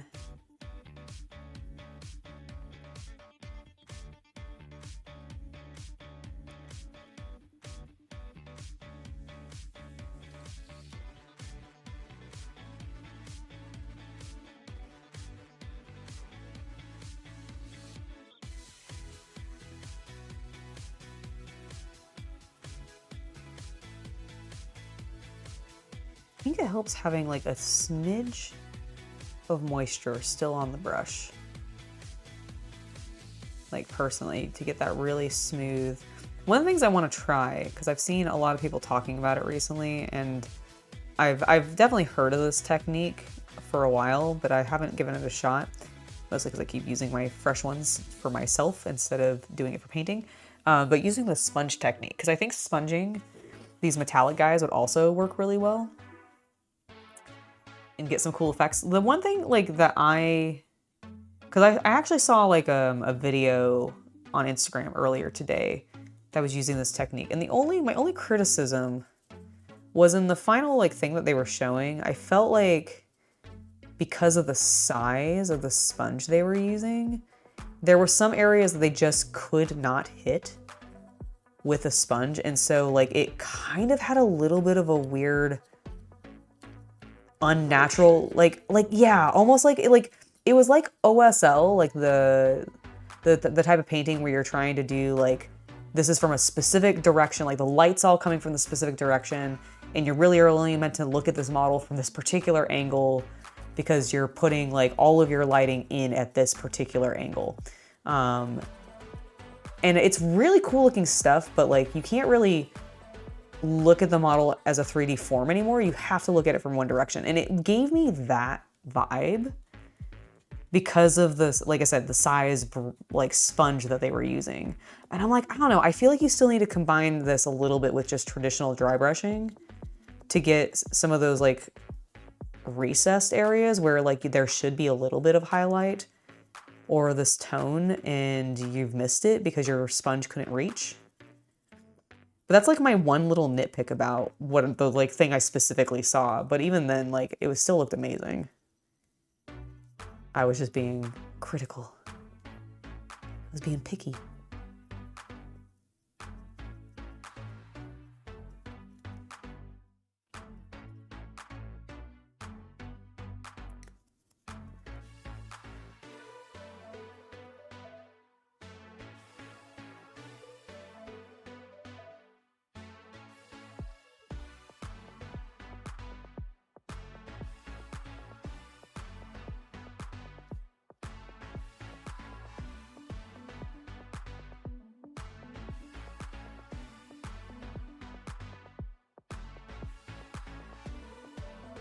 pretty good from the top, or I think I need to hit it from the top.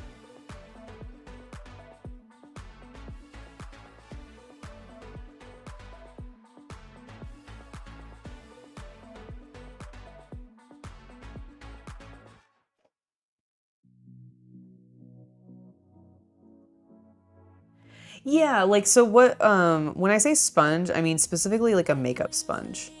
I've seen a lot of like people on Instagram especially, but I'm pretty sure I've seen people on YouTube doing it too, where they'll take like the makeup sponges that ladies like myself use to apply foundation and such to their faces.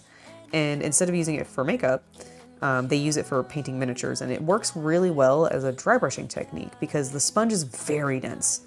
Like unlike the normal art sponges that say you get very cheaply from Michael's or Hobby Lobby, or insert your local art supply store here. Like the artist brushes are a little bit more porous sometimes, like especially the cheap ones, because they're really geared a little bit more towards like kids craft like things. Generally, like people use them for all sorts of stuff, but I feel like in general they're geared as, or they're sold as like a very cheap, like easy way to do crafts and do some fun techniques with your kids that don't require a lot of effort or like teaching on your part, and the kids can pick it up really easily and feel very successful and accomplished doing that craft very quickly. I think doing stuff quickly and the kids feeling confident about it is one of the things that encourages them to keep sticking with art as they grow up. And I think that's honestly true of adults too. I think people are more encouraged to do things if they think they can get something done quickly and easily and still have it look amazing. And so the sponge stuff is like, they make these, here, I'll pull up a picture of one just so that you guys can see, just in case you're like, I have no idea what you're talking about.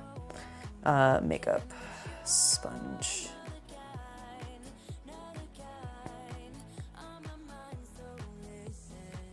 So I'm talking specifically,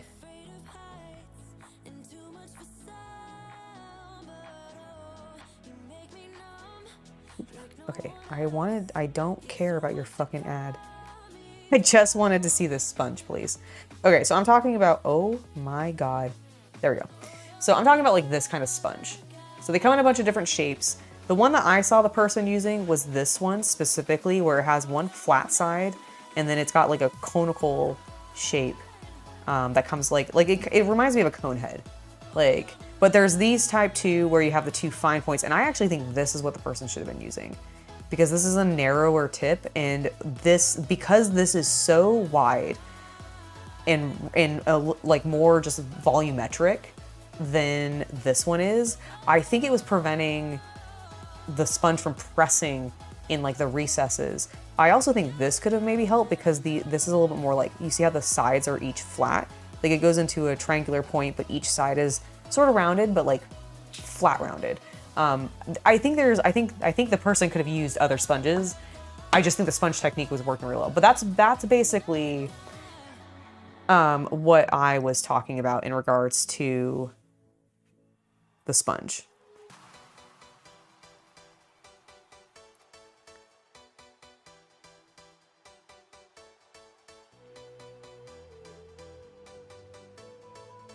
Okay, I think he is looking good. I'm gonna move on to the next one.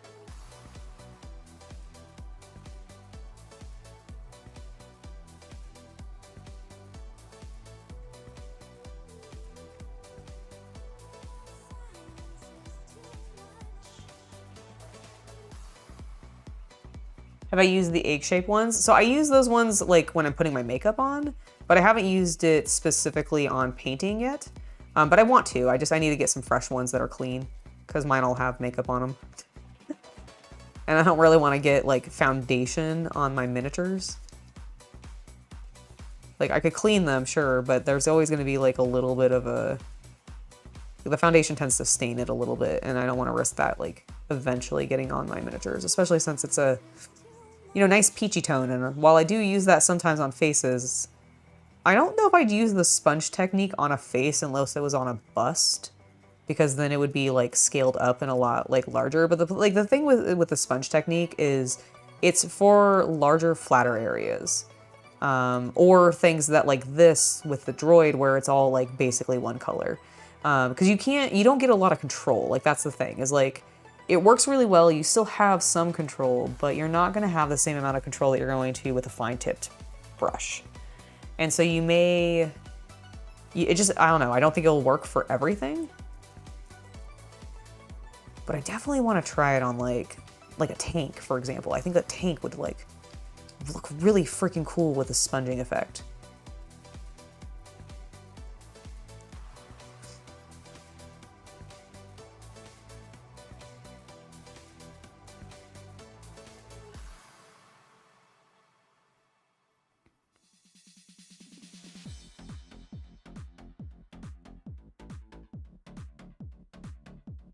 Like, it might be a good thing for like batch painting a base color on like armored pieces.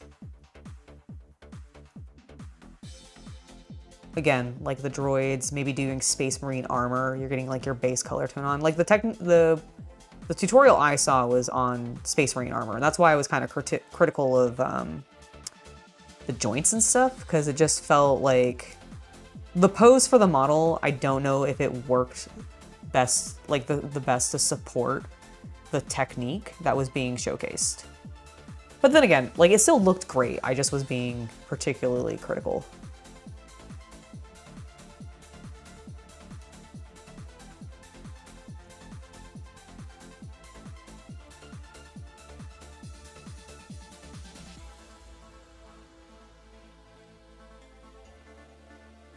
The sponge would probably work really well when you wanted to add dirt and rust. I agree. I also think the sponge could work really well for adding weathering effects. I've seen people use them with like weathering powders and everything as well. So not just paint. So I agree. Yes, I think that technique could very easily be used for doing weathering effects. Again, it really feels more meant to do larger areas or areas that could be flat, but you want to add texture to.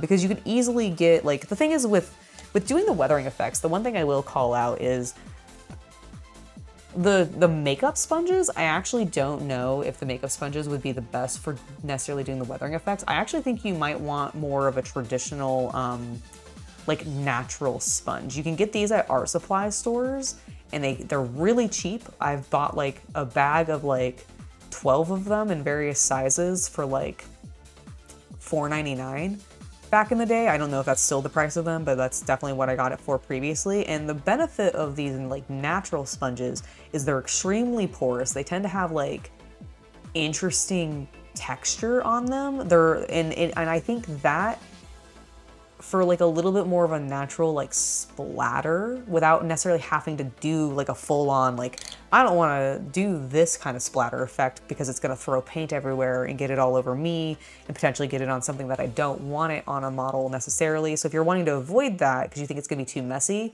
I think the natural sponges, which are like made from like sea sponges, like it's like a real sponge creature that was dehydrated and now is used as a sponge.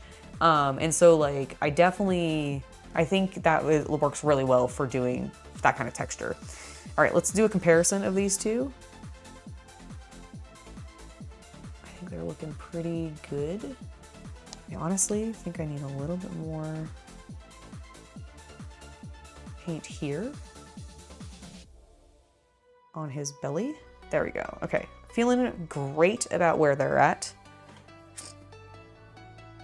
Just gonna take a drink of, oh, actually I'm gonna need to go get some more water here soon. Well, you know what? I'm almost at my 2-hour mark because I started at 5, yes. I'm gonna take a brief break then and get some water, get myself a little snack. And I think we'll be back in about 10 minutes or so. Do I recommend people use Hot Wheels for miniature figures? I mean, it depends on what game you're wanting to play. If you're playing, Oh, what was the name of that game? It was Gaslands. Yes, thank you. If you're playing like Gaslands, absolutely. Hot Wheels cars are totally appropriate for something like Gaslands, which I feel like, you know, if you want to get into, I've heard nothing but great things about it. And so completely, yes. But if it's not appropriate for like the system, or like it's not scaled appropriately, then probably not. No, I would not necessarily say that using Hot Wheels would be appropriate. But it really just depends on what game system you're playing. Like if you're playing something that does not have a specific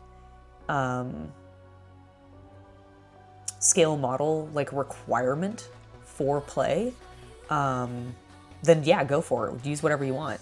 That's the beauty of that. It's true. I am hungry now, and I will blame you. I'm actually more just thirsty. I ran out of drink, so I want to go get myself some water. And yes, Bucky crazed. We are painting some super battle droids. They're beautiful. Look at my little boys. Destroy. Roger, Roger. I don't remember what their tone is. They're definitely deeper than the B1s. But yes, I will be back shortly. How dare you, Steelers freak, making me hungry. Rude. No, you're totally fine. I completely appreciate it, actually.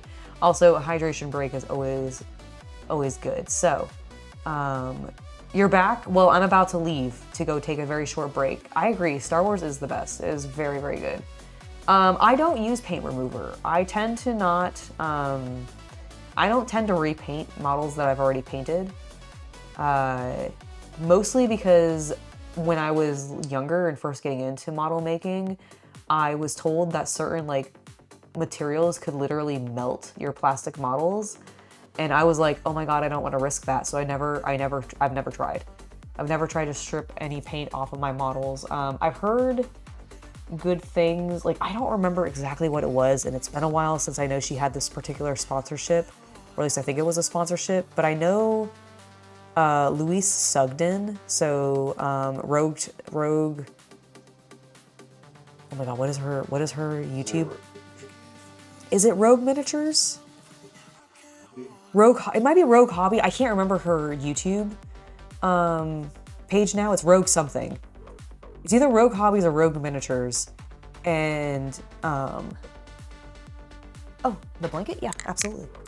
And so like, but she had a video, I don't know, like a year ago or something, talking about what she was using to strip miniatures because she does that more regularly. So I'd recommend, it might have been Simple Green, but I don't think it was. I think it was like a different brand, but I think it did have a green like iconography. I can't remember exactly, but I would look up her page and see if maybe you can find it from her, because I genuinely don't know and I don't do it. Like, I do not repaint my models very often.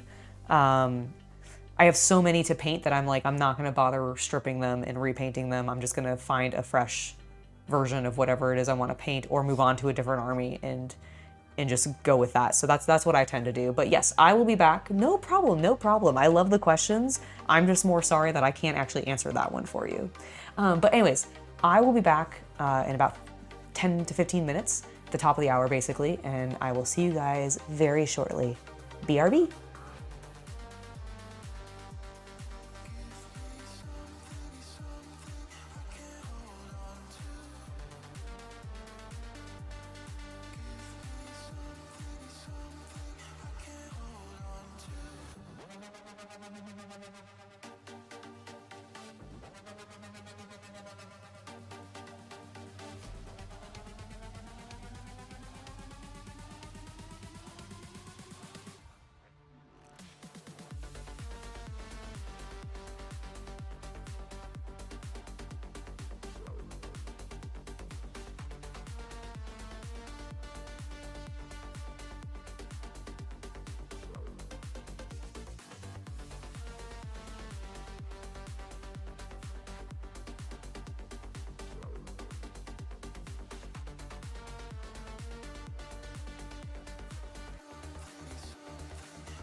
All right, chat. I am back. Got myself some water. I got a few Oreos. And now we're gonna paint. Now we're gonna paint some more. Work on our little B2s. Did we have a 5.8 earthquake in Northern California somewhere? Well, wherever it was, I didn't feel it. I did not feel it.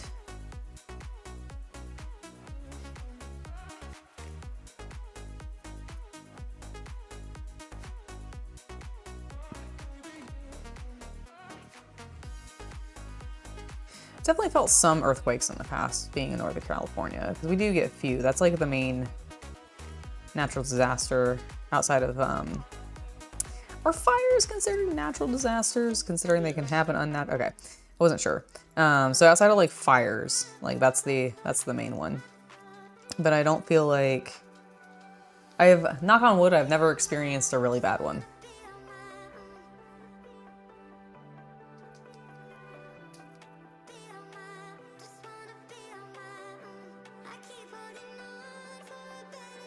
Thank you, thank you.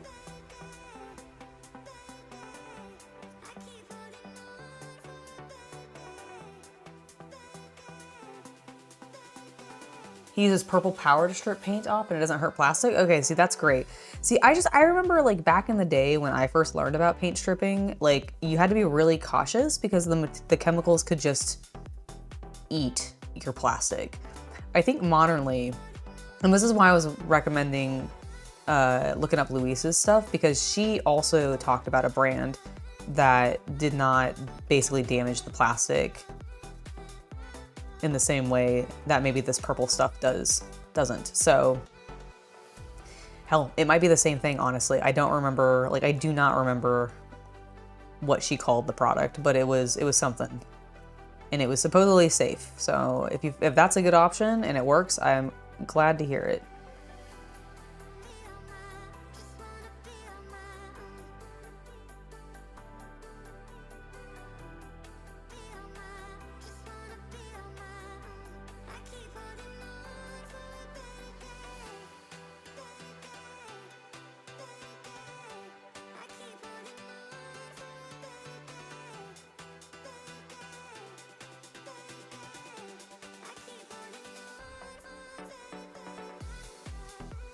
Guy's looking so good. I like his little pointing hand. Ah, Rogue Hobbies. Okay, cool. I was like, I know it's Rogue something, but I genuinely could not remember. But I do think I said it was either like Rogue Hobbies or Rogue Miniatures or something like that. But Rogue Hobbies, good to know, good to know. That's great. I hope it works out well. If it does, let me know. Like, come into chat in another video and let me know, because I would love to be able to at least be like, anecdotally, I've heard that this works well. You said it was called Purple Power. Purple Power. Okay, cool. Easy to remember. I say, and I probably won't remember it, but I'll try.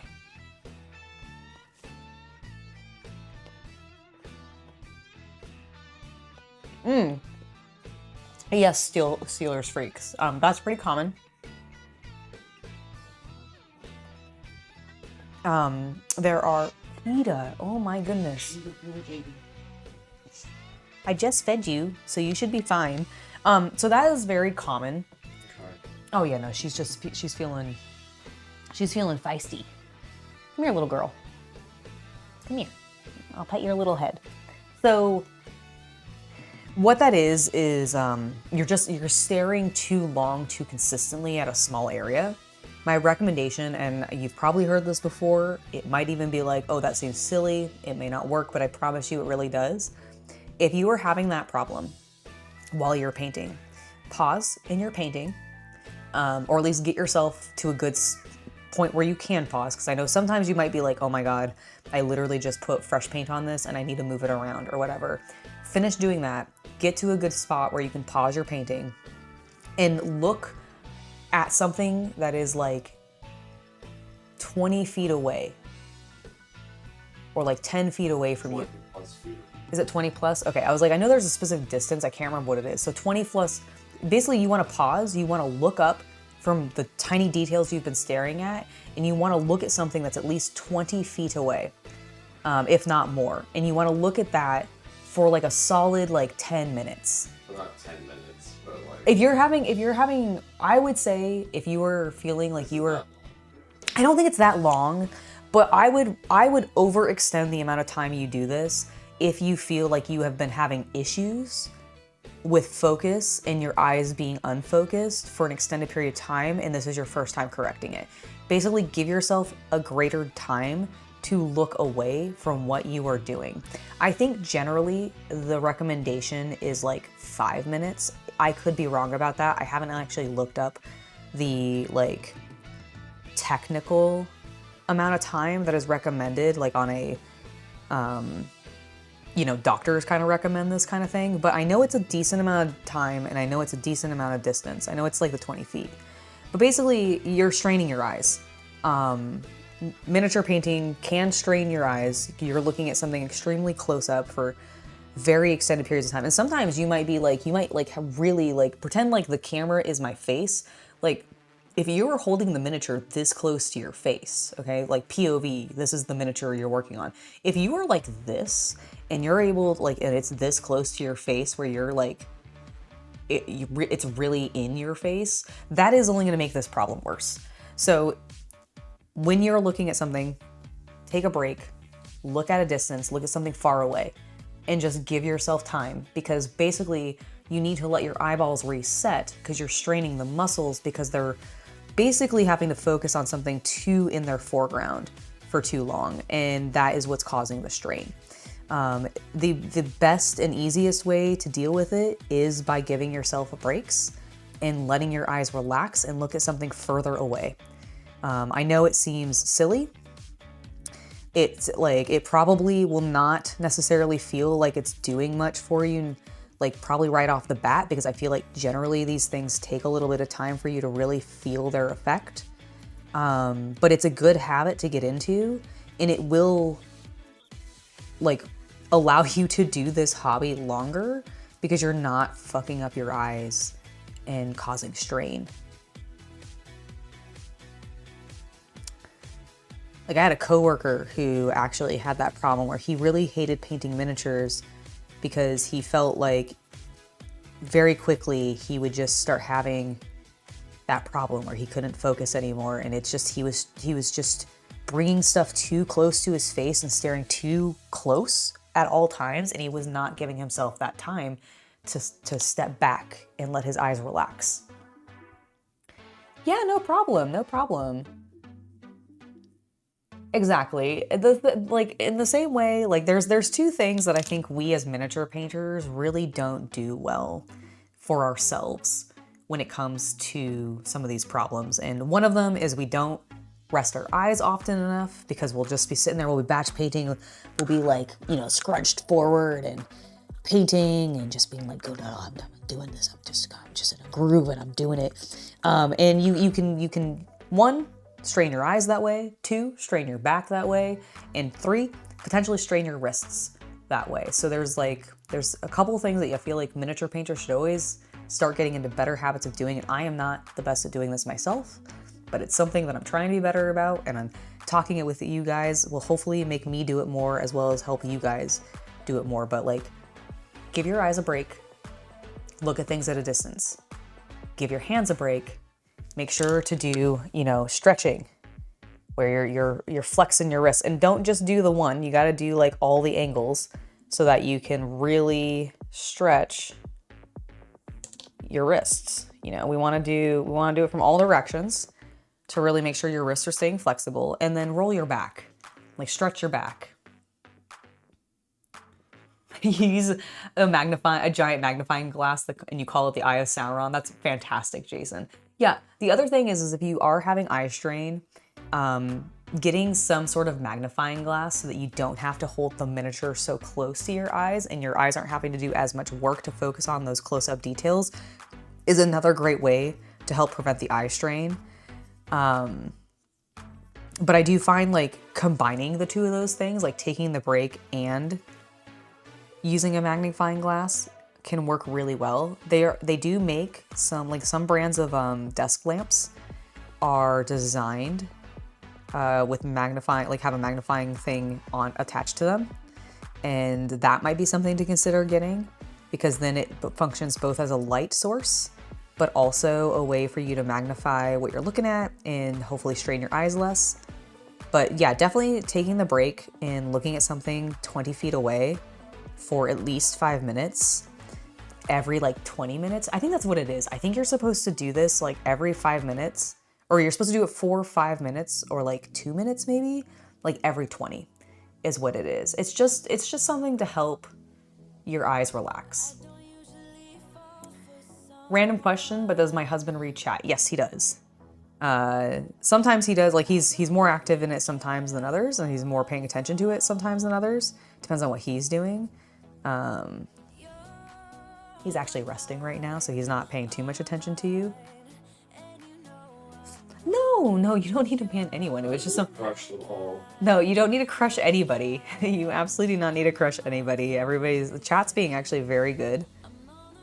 As they normally are, honestly. My chats generally, you guys are not too bad usually. Sometimes we get a little spicier than we need to, but not often. But no, everybody's been great. It was just something somebody was asking. It's got a giant light bulb. It's cool. Oh yeah, that's awesome. Yeah, I like those kind of combo magnifying glass light combos. Like those are pretty good.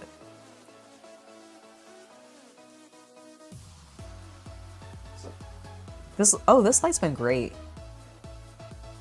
It's honestly like I feel like I can, if I'm honest, I feel like the best lit where I can see what I'm doing and I feel like the shot looks good. No, I think you're absolutely right about that, and I've been really liking this setup. I need to be like, when I've already noticed that, at least for me, when I'm filming, I'm gonna want to be mindful of like not having the focus flutter too much. Like I want to make sure I'm really steady when I do certain shots and stuff. But other than that, like, no, I think this has been great. Oh, you know what I should have done when I was on my break, then I didn't? I should have grabbed one of my handles.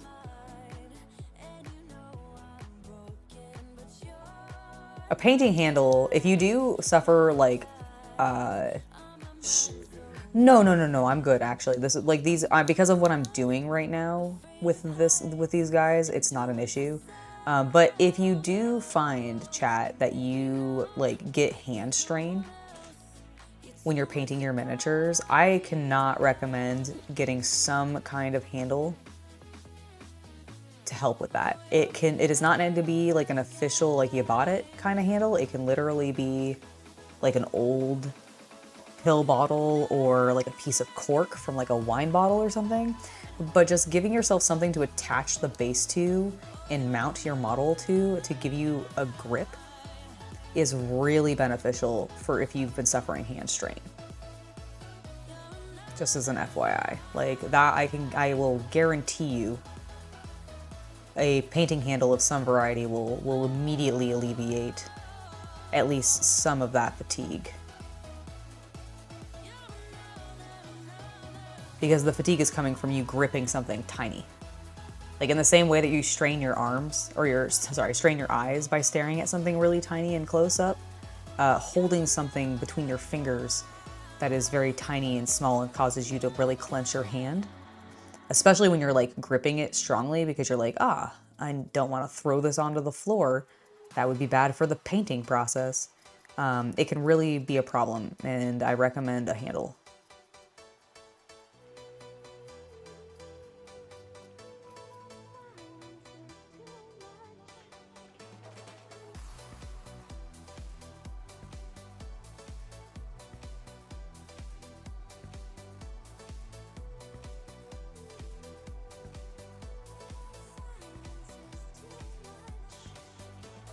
I love this square brush for doing dry brushing. Just throwing that out there.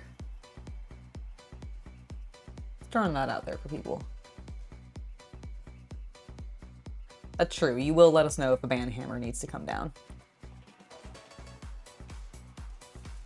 Yeah, no problem, Steelers Freak. The painting is going really well, JN man. Thank you for asking. I sometimes use a wet palette, Jason's, but I don't use one very often. Because I tend to very regularly use a lot of contrast colors in combination with opaque paints when I'm painting, I find that just having a dry palette works better because the contrast colors kind of get absorbed, in my personal experience at least, which is limited. Caveating that with it's limited.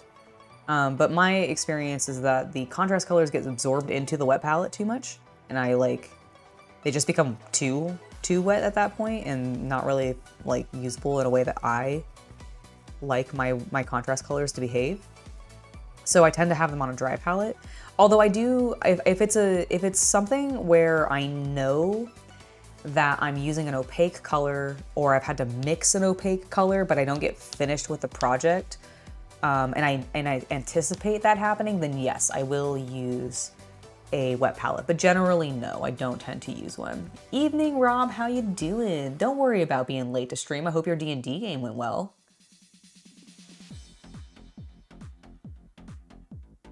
You love all of your painting handles, and if it's just a head, you attach to a toothpick. Yeah, like giving yourself just something to grip that is not the thing you're physically painting, but it's holding the thing you're painting. It really helps. I genuinely could not realistically tell you why, other than I think it's causing your hand less strain, and therefore the more comfortable you are, the longer you're gonna be able to go and paint and keep doing things, which is fantastic. Like, imagine if we could just all paint infinitely forever without tiring. Slanesh would be so proud. That's a level of commitment and excess to the arts and sensation that I'm sure Prince of Pleasure would approve of. But sadly, we are not infinite like that. Sadly, we are not. We've got one little guy left of our B2s. There is a collection of them downstairs, but I haven't primed those ones yet. So this is the first 5 that we're working on. I'm just dunking my last Oreo in milk, and then I'm gonna eat it.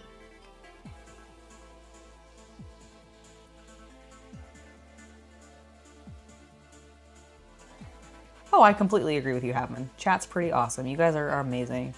And, like, I've very rarely had to deal with trolls, honestly.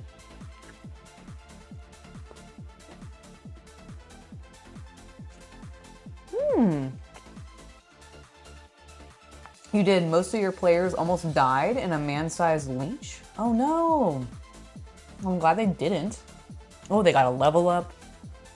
They killed a river drake and they got a new quest. Oh my gosh, so productive. What a productive game of D&D tonight for you. That's fantastic. That is fantastic. You constantly use your wet palette. That's awesome. I mean, wet palettes are great. I've had a couple of different ones. I've had the Red Grass Gaming one. I have the Game Envy one, which I really like actually a lot. Both of them work pretty good actually, but I do think I like the Game Envy one more. Hashtag not sponsored. I don't have an affiliate link or anything like that. I've just randomly got sent one. But yeah, really cool stuff. I do like wet pellets. I just don't feel, like I said, I don't feel like I use opaque paints enough. And I don't feel like I mix colors enough to really benefit me. But I have nothing against wet palettes, and I think they work fantastically. Especially if you do like to do like OL cell painting, or you use just a lot of opaque colors, you really like mixing colors. Like, having the wet palette and being able to save your paint like that is such a boon, you know? Like, definitely something I think is great to have in your arsenal as a painter.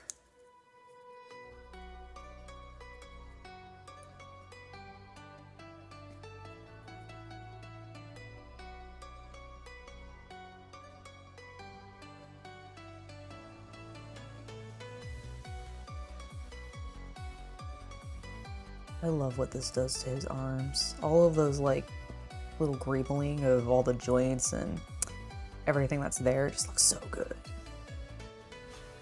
But I do also do like how it looks on these big flat areas. Again, I kind of wish I had had the sponge to try, because I feel like it would really work well on these B2s. Like they would be, I think, a perfect little model to play with the makeup sponges. If only I hadn't used both of them at the convention. I literally just bought some new ones, but I used them all at the con. I had just bought some new makeup sponges and I had a 2-pack, but I used both of them because I let Shay use one. Oh no, I absolutely can. I'm more just like, oh, if only I hadn't used both of them, because then I could have tested this out, because I just thought it looked really cool. You'll be back soon? No problem. You use really thin layers? Nice. Yeah, I'm like, my problem is I'm really bad about thinning my paints well enough. Like I definitely like can and do it appropriately, but I find that if I'm just working purely with opaques, I start to get impatient, I think is really what it comes down to, and then I just start getting thicker and thicker. And the contrast colors are partially, like, one of the reasons I like them so much is because they're already so thin that I feel like I can layer them up really thinly and I don't have to think about it, and that just makes my brain happier, you know? But I have, like, right now, my main thing that I've been doing is actually combining contrast colors and opaque paints. Like, I really like using contrast as a base for my colors and then using opaques to layer up and add highlights, while using washes to add depth and enhance what's already going on that the contrast colors have achieved. Some really good stuff.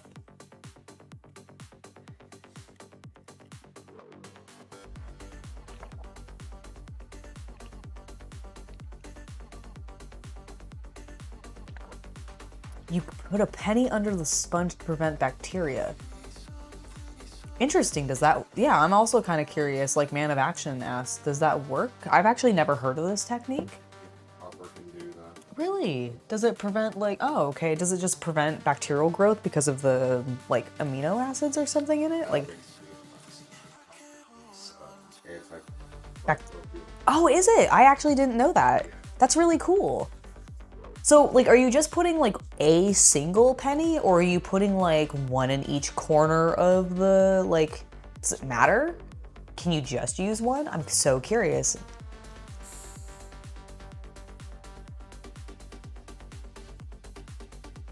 Welcome back, Steelers Freak.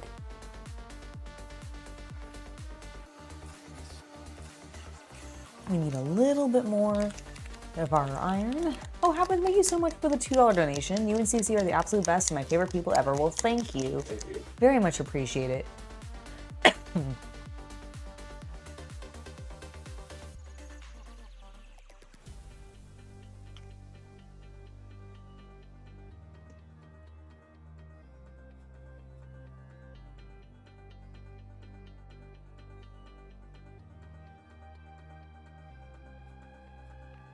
What's your question mark to Steelers Freaks? Is it the penny question? Because we're also waiting for an answer about that, of whether or not it works well. I mean, I am assuming since he said it, he's tested it and been like, I can attest that this works. That's really cool.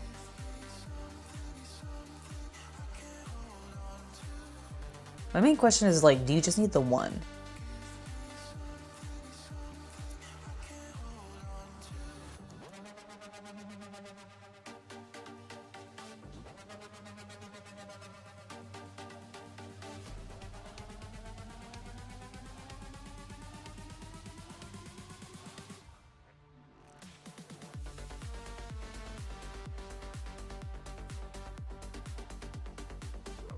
Okay, I think our buds are looking great.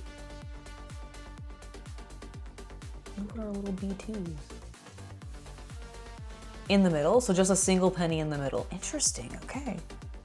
Well, I will have to test that out. I haven't had like a bacteria problem before in my wet palettes. I tend to like clean them out and just like have them be clean, and I don't generally have paint sitting in them.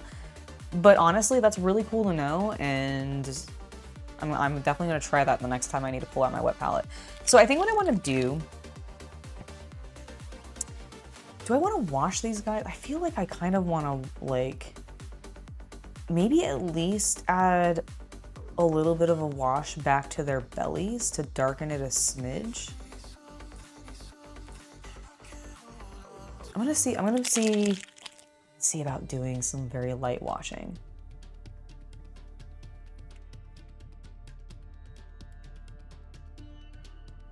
Okay, got a fair amount of this dark wash on my palette. We're just going to use this brush here. And I want to, let's see what this does.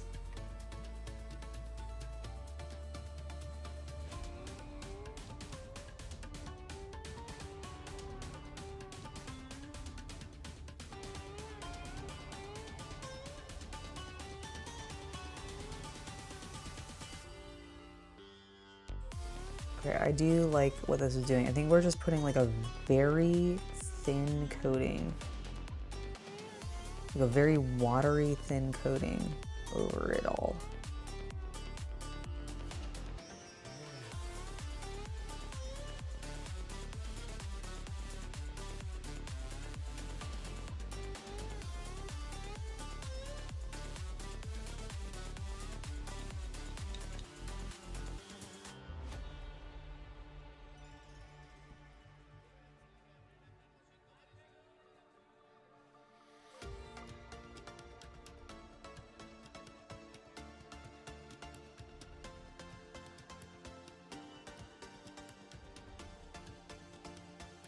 There we go.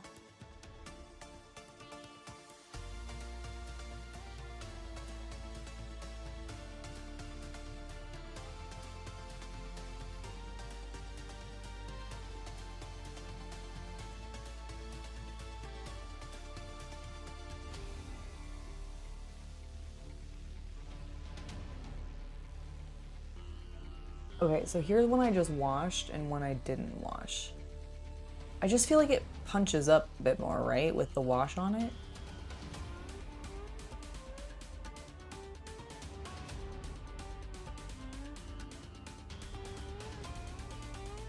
You keep yours constantly wet, all of your mixed paints for your armies so that it lasts for weeks? That's great. Oh, no, you're honestly, your spelling has been fine. I have not specifically noticed anything.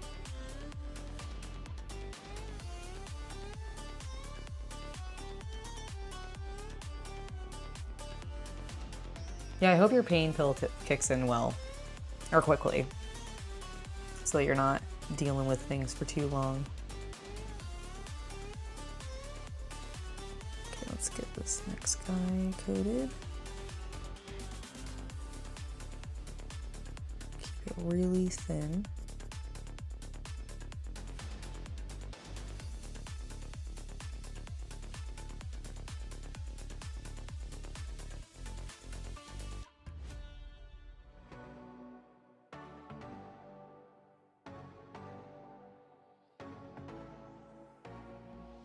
Such a good choice, though.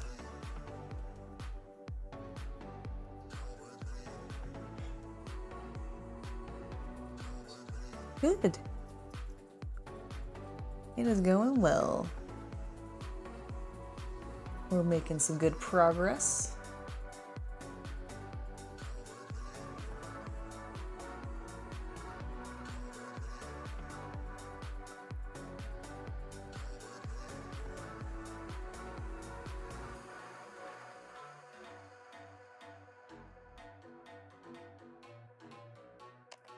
Sorry.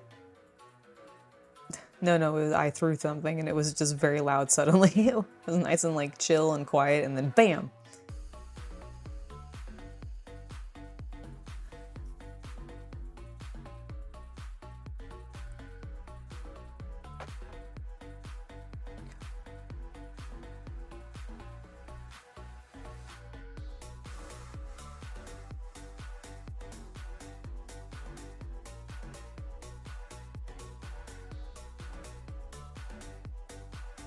Okay, yeah. Oh yeah, the washes definitely, I think, just really, really emphasize those like lines and greebles and everything on them.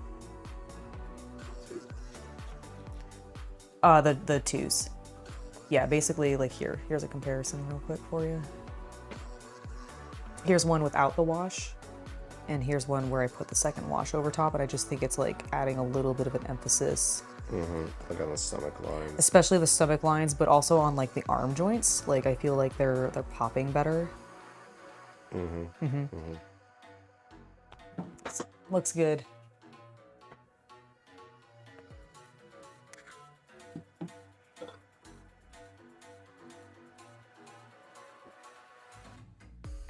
You've tried a couple of different paints when working on your fake chainmail piece? Oh, nice. What kind of paints are you trying? Like, are you using on these pieces, like, are they 3D printed? Are they like resin? Are they like something that you bought that you're modifying from like a spirit or something like that? Like, I'm kind of curious. Tell me about it. Tell me about your cool project.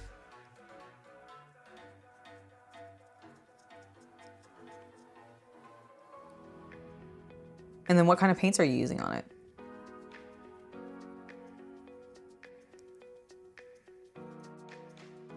I know some people who will use miniature paints on props, and I'm like, that seems a little cost effective, but okay.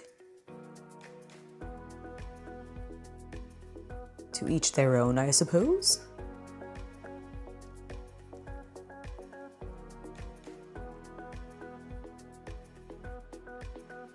Hello, Mueller. It's lovely to see you. Oh, did I miss something even easier for earlier? Hold on, JN, man. Do I mostly use water-based paints or oil-based ones? I use water-based paints. I do not tend to work with oil paints, if that was the question that you were talking about getting lost. I'm so sorry about that.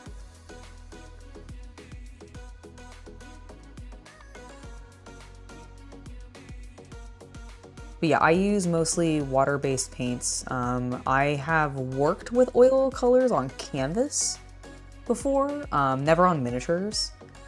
I have definitely had them recommended to me. My problem is like oil paints don't really dry, like ever. They get to like a handleable point, I suppose. But I'm not that patient. Like I wanna hold and touch my miniatures sooner than that. And I know, like, I've talked to a couple people who have done stuff in oils, and they're always telling me that, yeah, they can't really, like, do anything with the model until, you know, a week or so later. And I'm like, that's too long. That's too long of a wait. I don't like that.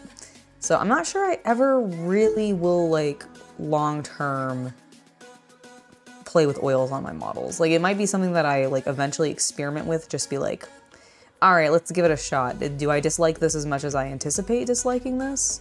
Or am I just being a jerk about it? But kind of gotta see. I think I missed like this side with metallic, so just put a little bit of metallic on the brush with the wash to apply both. There we go.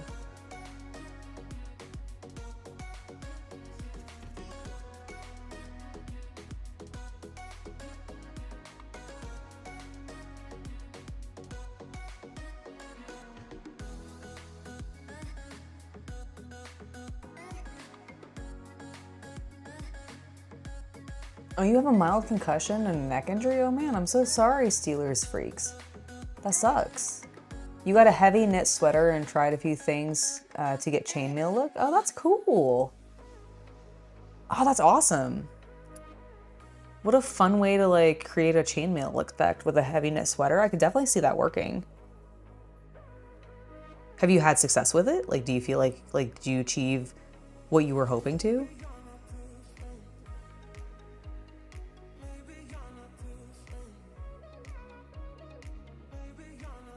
Okay, I think, ooh, I think I missed metallic on this side of the arm too. Jeez. Angela, what the hell? Girl. Fucking get your shit together. Oh yeah, no, I'm not actually upset. I'm just more chastising myself. Oh, you're right. You're right. You're right. All right, so that's looking good. My goodness. All right, I think that looks way better. We're gonna set him off to the side. Clean off our brush a little bit before we start getting going on the next one. Pro acrylic is what you use, and it's some Kickstarter from Green Stuff World. Nice.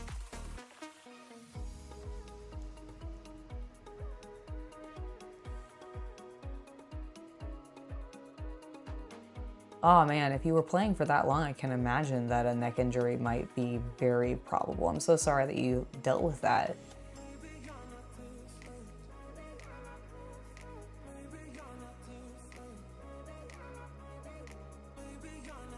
Ooh, the best thing ended up being metallic paints and pressing it in with a sponge. I could definitely see that. I could definitely see that really responding well to the texture of the knit sweater and working pretty well. Awesome.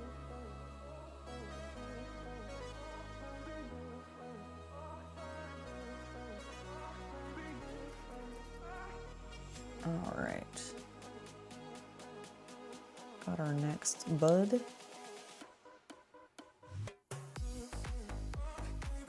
Every time I say that, it just makes me think of Fallout. It's a buds.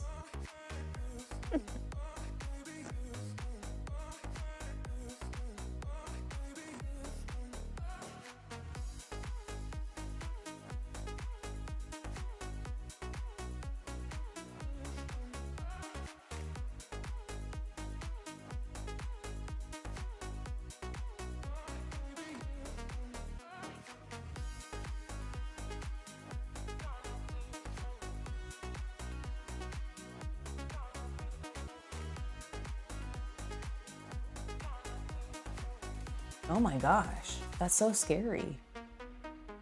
I'm so glad you're okay.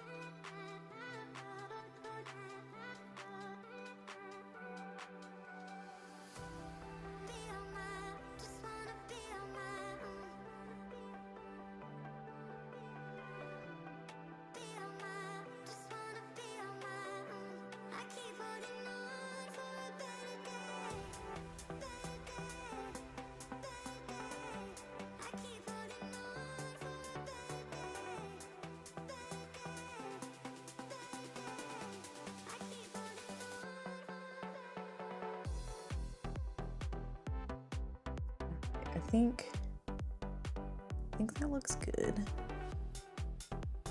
We just need to deal with the kneeling one now. Just want to check.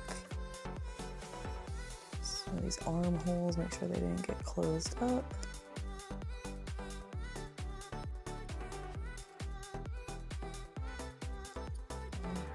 Wash right there.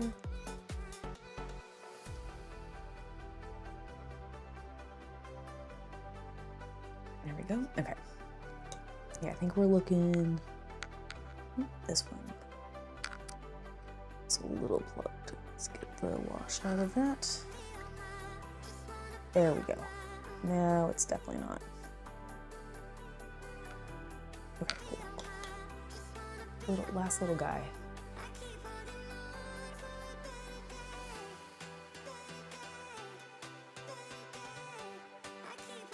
Oh my God.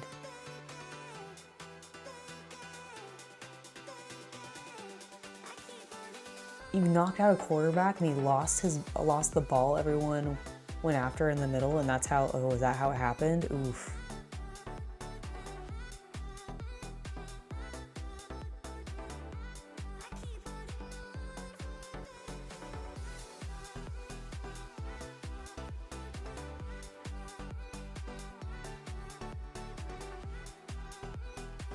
What that wash is doing on that heavy weapon.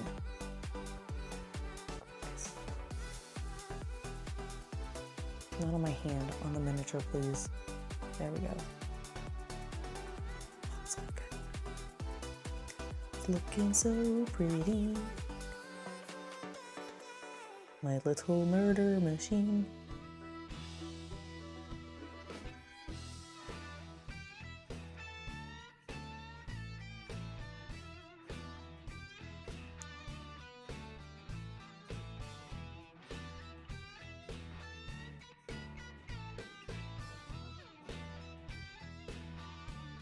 That is genuinely terrifying to me, Steelers Freak. Like, I've definitely had a moment where I've lost feeling in my leg for an extended period of time. So like, I've been there to a certain extent. Basically jumped off a 45-foot waterfall when I was way too young to probably be doing that, and landed sideways and basically knocked the feeling out of my leg temporarily. So I have been there. That is a terrifying feeling, and I'm so sorry. Ooh, did I just lift? Ooh, I don't like that. I think I just lifted the paint.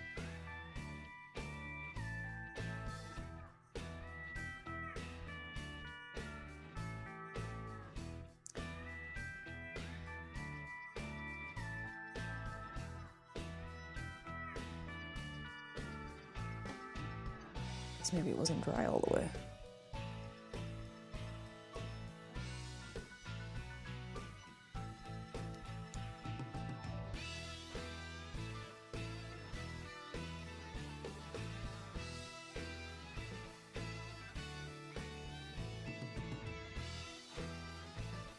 Well, thank you, thank you. I appreciate it, Steelers Freaks. It's all good. I'm really having fun with these guys. They're fun to paint. I love droids. Really, painting like metallic things in general is pretty fun. If you ever get a chance to paint like Necrons, for example, even though I didn't paint mine in a metallic color scheme, I painted them in a very vivid, like, frankly, like, honestly, probably techno synthwave, kind of like what my music is like right now, in that style of colors, but really liked what it did. I hate what that's doing. I was like pulling in a weird way that I did not approve of. There. Oh, so much better. Okay, I think they're done. Do they have, like, I don't think they really have details, right? Like, I was like, that little dot thing on their chest isn't a specific color, I don't think. I think it's just metallic. I'm just gonna look up a B2 real quick. B2 bezel droid. The storm's back? Oh no, good luck with the storm. I hope everything is okay. I'm gonna sneeze. Excuse me, so sorry. Thank you. But I hope everything's okay. Get those lights off. I hope nothing blows. And stay safe. Stay safe. All the Necrons you want are out of stock right now? Interesting. I feel like it's kind of... Well, okay, I haven't really bought from GW in, like, literal years, so I can't realistically say this. But I feel like back in the day, they were only out of stock if it was something that they were, like, planning on, like, getting rid of, or was, like, brand spanking new. Although maybe that's what it is, because didn't they just announce / release some brand new Necron models?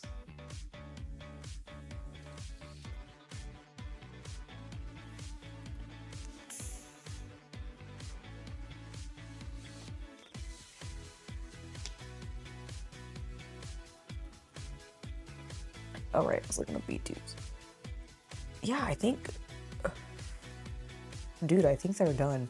Other than, obviously, the bases. Maybe... Should I try doing like a... I feel like they're already perfect. Or do you know what? Just, Angela, just don't look at them anymore. Just don't look at them anymore, and we'll look at them more later. Oh, he was so wet a little bit, you idiot. I think it's fine. Okay, let's get our B2s. Or B1s, sorry. Now, here's the question. Do I want to use Wraithbone, or do I want to go downstairs real quick and grab one of my Duncan Rhodes paints? I think I'm going to go grab one of the Duncan Rhodes colors, just because I like the fluidity of them a lot more than I really like part of one of the reasons I don't use base colors very often and have only recently started actually working with them a lot more is because like I hate Citadel's base paints. Like actually here, like I don't like these paints. I don't like these bottles. I don't like the consistency of these paints. I just find them like really dry, but then they like I don't know, I feel like they don't mix with water well. That's just me. However, I've been using, and hashtag this is not sponsored, but like shout out to Duncan and the Tooth and Coats line. I love these paints. They're so creamy, honestly, is the way that I would describe them. So like, I don't know, I just really like them. So I think I'm gonna go grab a tan from my Duncan collection, but I need to do that downstairs. So I'm gonna go be right back for just like 2 minutes, probably max. And I will not be gone very long. So chat, do you have a question you've always wanted to ask Miss Knight? Yes, if you do, you know what, think about a good question to ask me while I am briefly gone going and grabbing that paint. And I will be right back. I actually can I'm gonna put you on be right back. I'll still chat with you, but I'm just gonna keep you on this screen, but I'll still chat with you as I go downstairs. But basically, yes, absolutely. I will absolutely get you a small pillow. So I'm gonna grab my paint and I'm gonna grab CC a pillow. And I think what I want is I want something that's close to the Wraithbone color, chat, but I don't want like Wraithbone specifically, because like again, I just kind of loathe Citadel's base and layer paints. They're just so thick and I kind of hate it. So what I'm thinking, I'm looking at my drawer now and okay, there's this, no, that's too yellow. That's gonna be way too yellow. What if I go, okay, Ivory Tusk might be a good option. Vampire Fang might be a good option. I'm worried Vampire Fang might be a little too yellow. Maybe I just need to mix in Trooper White with it. Trooper White might actually just work. Okay, I'm gonna bring these three up and see what CC thinks, and then let me grab, is there anything else I need down here? No, I don't think so. I don't think so. I have the black wash already, so that's good. And the only thing else I need to grab is a little pillow. So, coming back upstairs, we'll be back to painting in just a moment. Told you I wouldn't be gone for too long, so it should all be good. All right, here's a pillow. All right, I grabbed 3 colors. I'm leaning towards Trooper White for using it as my dry brush color to lighten the B1s, because I just really hate using Citadel's base colors. So Ivory Tusk, Trooper White, or Trooper White mixed with Vampire Fang. Ivory Tusk, okay. That was my sort of... I really like the going straight right with it. No, I don't either, but that's why I was like, I think if I was gonna use the Trooper White, I would mix it with a little bit of Vampire. Nice. Okay, well let me try, I'll try one of them with just this and see what, and we'll look at it. All right, let me get back to here. Here we go. I'm just talking to myself, it's true.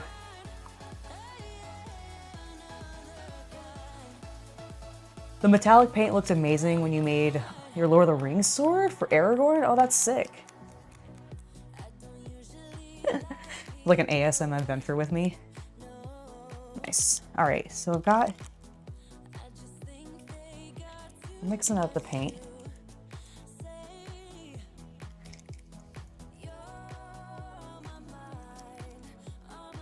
Okay, feel pretty good about that. Let's go ahead and, yeah, honestly, based off of like what his, so here's kind of the vibe I'm going for the end look for our droids, is like this sort of color tone. And I think the color that I just put on here is gonna work really well for that. So I think I'm gonna test this on just one of the like standing dudes to make my life easier. I'm gonna clean this brush because it has some metallic in it. We do not want.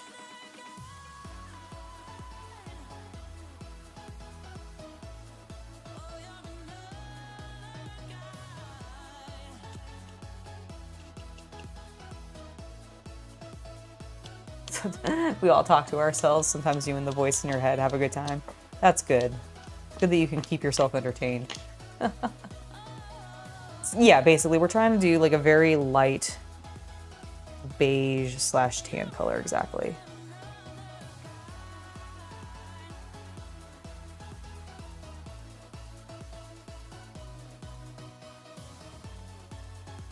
Brush is almost clean, but I'm just being a little extra thorough with it.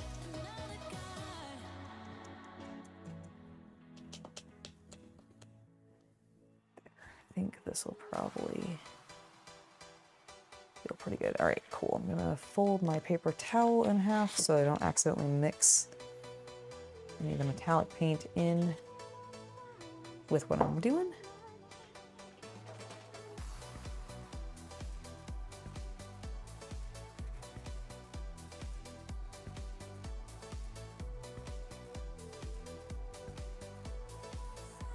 Okay.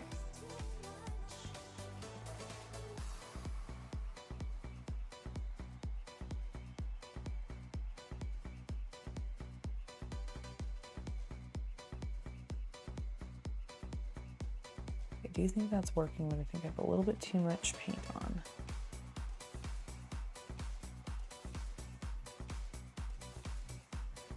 One moment, I am not satisfied with what's happening there, so I'm just seeing if I can pull some of that back out of the recesses, because I got it way too deep in there.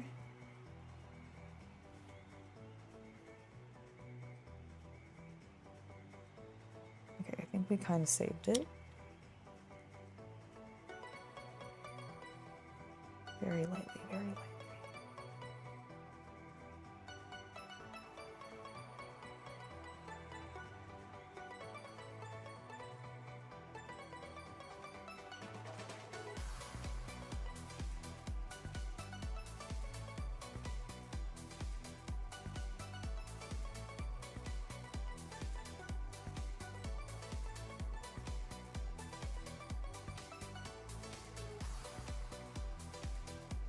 I think this is working, but I do think we're going to want to apply a wash over top.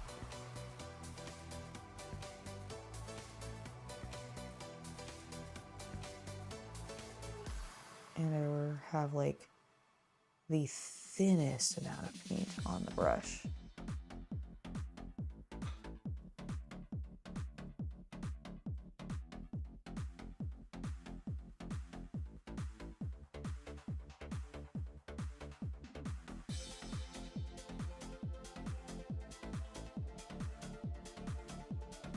Okay, hold on.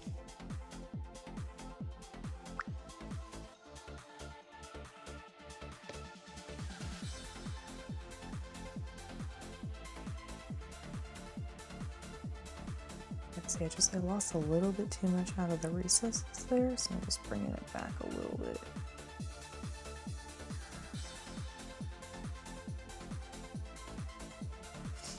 All right, here's what I want to do. I'm actually going to drop a smidge of this paint into the beige that I'm using.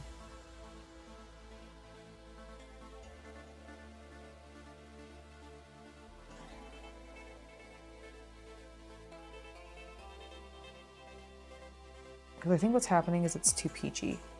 It's like a smidge too peachy, and it's making it look really white in comparison to the undertone. And I think this is going to be a bit more in the color tone that I'm looking for, so I'll show you guys in a second.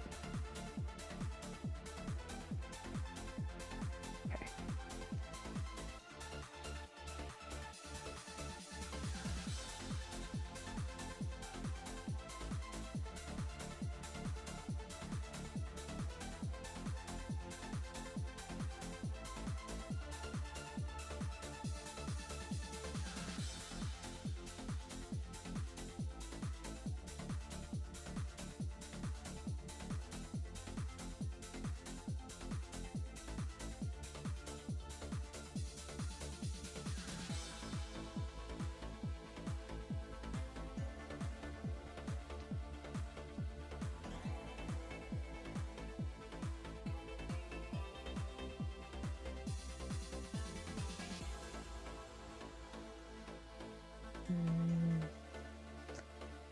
it's definitely a better color, but I still feel like I'm losing the recesses too much.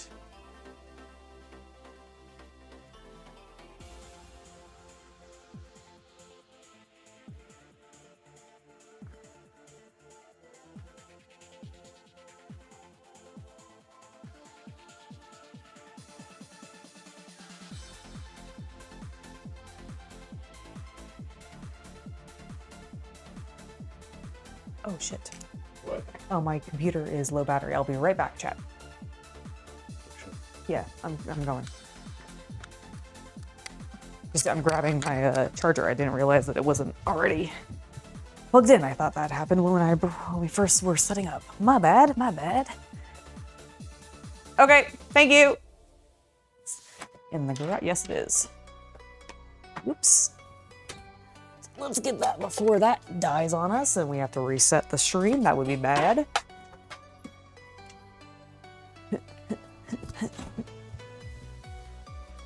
I got it. I'm coming. It is 11%. I don't think it's gonna like immediately drain, but I just noticed. Sorry. No. It's totally okay. All right.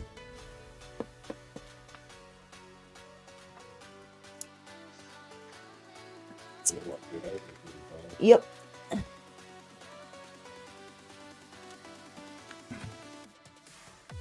There we go. Now we're charging. Whoopsie daisy. Yeah? Yeah, I think that's a good idea. Anything to help you get over it, honestly.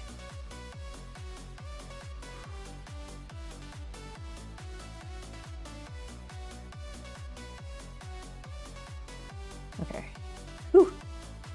Crisis averted.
Okay, that's looking pretty good.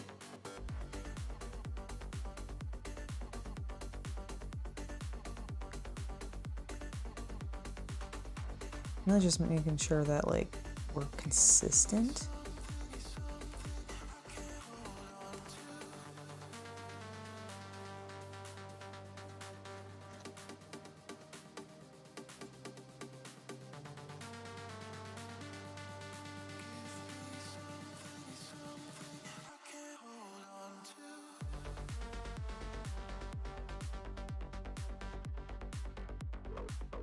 Okay, so it went from really tan boy. Yeah, that definitely feels more. I still feel like there's like a little bit of a brown tone that I'm missing in my depths. I do think I want to try putting a like Seraphim sepia over. Do I have that up here? I don't think I do. Do I? No. It's okay. I think, what is this? Military shader, so that will not work. Okay, I was just seeing if there was anything. All right, well, I'm gonna do the others. Do I want to do that test? I do want to do the test, I think. Okay. We're taking one more trip downstairs, chat. No, it's absolutely fine. All right. I'm putting you on Be Right Back, but we're going ASMR. I'm running downstairs, so I think I'm going to get Sarah from Sepia. I am going to look at my Duncan Rhodes colors, because he does have a couple of washes in there, and I haven't actually played with the washes from the Tooth and Coats line that much. I really like the opaques. I haven't really played with the more transparent ones. And that might work really well, just because, like, I know Duncan did a lot of stuff with Star Wars Legion, and there's literally, some of these paints are called like Trooper White, for example. And so I think he has some good options. I just don't remember where in this fucking collection because I have so many of them. They are, so give me a sec, I need to look. That's just a medium. That is a blood effect. I don't think that goes in that spot. But it's also not the color I'm looking for. Where, let's see, glistening gold. Lovely, but not what I'm looking for. Let's see. Where are the washes? Where are my washes? There's one, the yellow though. I know he has to have. Okay, there's a rust, verdigris, iron oxide. No, that's definitely not what I want. Yellow, a red, a blue, orange, green, purple. Okay, so not there. I mean, I would think it would have been in the first set, honestly. I just don't remember because I never use them. Oh my goodness. Hello? Are there any washes in this set? Honestly, I'm not sure. Okay, fine. I guess I don't know if they have one. So we're just gonna grab Sarah from Sepia like I originally wanted to. I think this will be the better color. The other thing that could work, nah, it's gonna have too much green. I was like, maybe Mortarian grind, but like, I think it's just gonna have too much green. Okay, yes. Because I really think we need a little bit of brown. Like, that's really where I feel like we're at. Okay, got the Sarah from CP. I'm coming back upstairs. All right.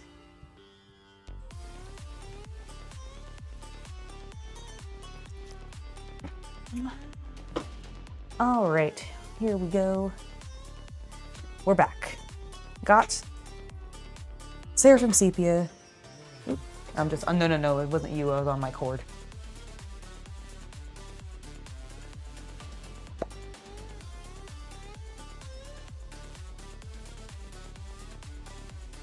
Oh no, was your laptop also low on battery? Whoops. All right. I'm gonna put this in the palette and then I'm gonna add some water because I really want to thin it. All right, so here's what we're looking at.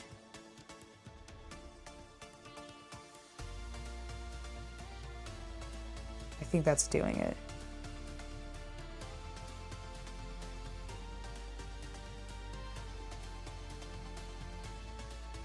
Yeah, I think this is the way, as the Mandos say.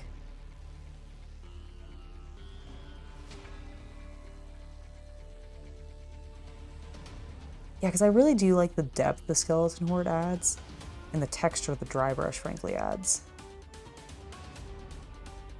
Because it just makes them feel, I don't know, more manufactured, which I think is important, being that they're droids and manufactured, quite literally.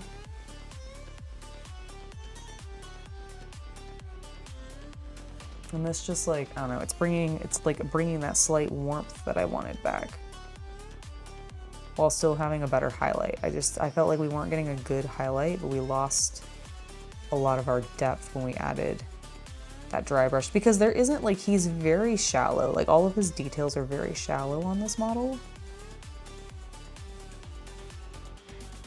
Because that's how they are in the movies. And all the other media that they exist in.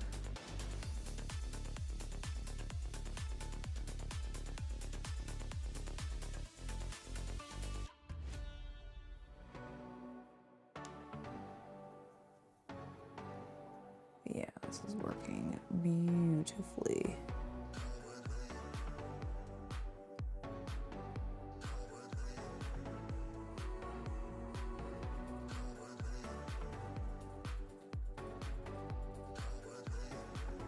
It's adding just like a punch of color back.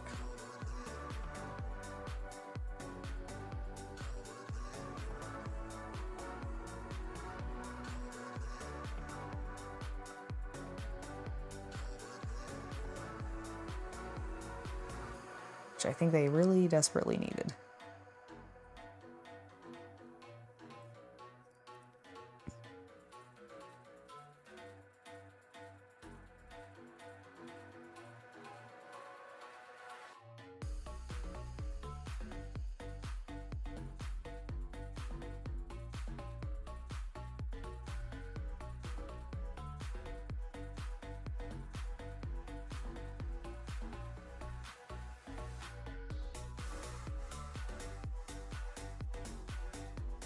Cause like, see, this is almost too yellow.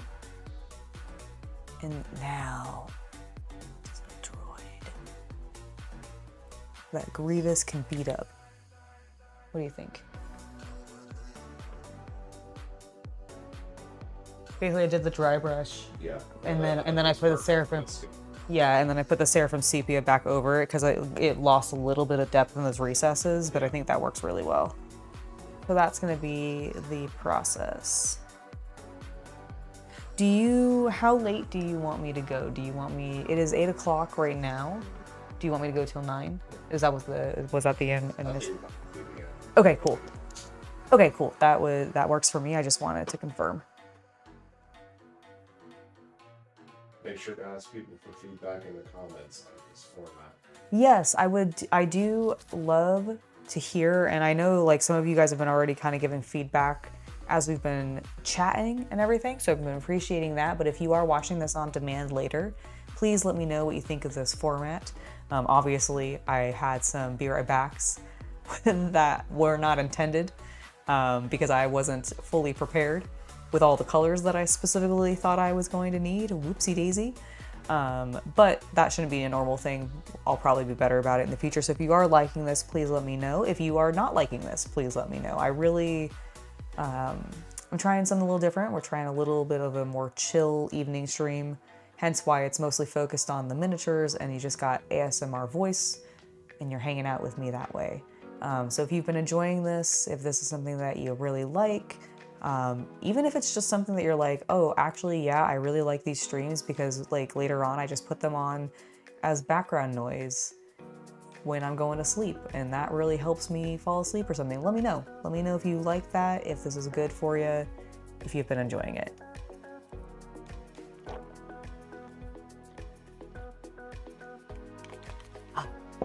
And make sure to stay hydrated, everybody. Make sure to stay hydrated. All right, let's keep going with our creamy color tone and get back to dry brushing. Now that we know that we're gonna have a successful process with this, I'm just gonna dry brush everybody and then we'll wash everybody else at the end. But yeah, I think this is working great.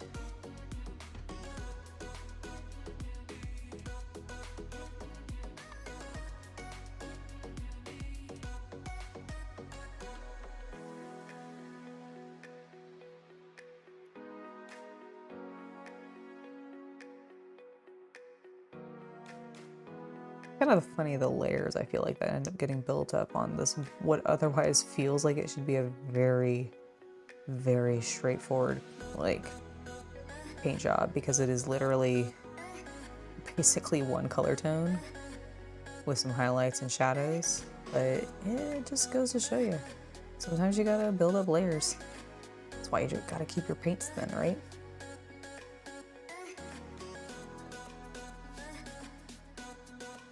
You like how it looks? While it's been a little weird not being able to see me, you have been enjoying the stream. Well, that's good. I am glad to hear it. Well, don't worry, tomorrow, if you do like seeing me on the streams and everything, Tomorrow, I will be streaming with Shay starting at 1 p.m. Pacific, or your regional equivalent, and we're going to be starting Slay the Spire 2 together. I believe we both have played solo, and or like privately in co-op, but this will be our first time playing together, so I'm very excited about that. It should be a lot of fun. Always like gaming with Shay, and that'll be tomorrow at 1 p.m. and then Sunday, if you like the spicier side of my content, I'm gonna have a lovely little spicy stream over on my free OnlyFans page. So I expect those of you who enjoy that kind of thing to be there. Again, it's on the free page, so there is no charge or anything for joining the stream. You just get to join. It is a great time. I have a lot of fun during those streams. And I'm looking forward to Sunday. It's been a little while since I've streamed too, so it should be a good time. I'm hoping everybody will be excited.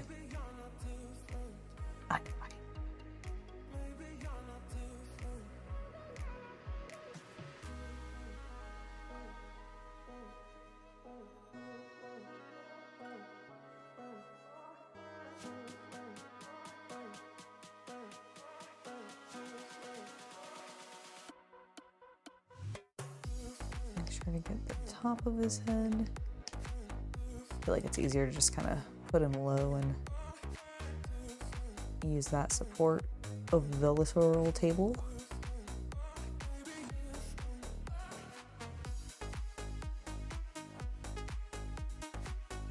Although I do think I need a little bit more paint and probably moisture on my brush.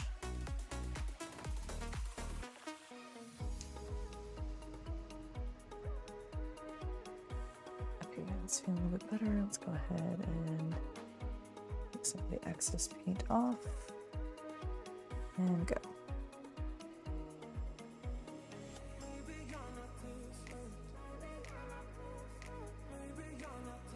Yay!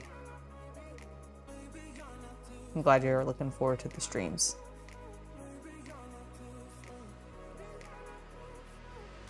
I look forward to them too. That's why I do them.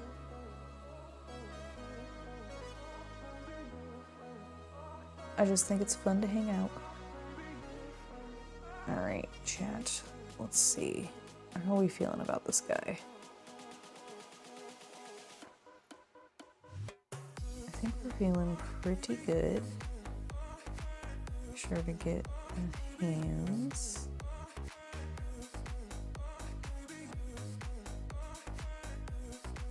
And the inner arm.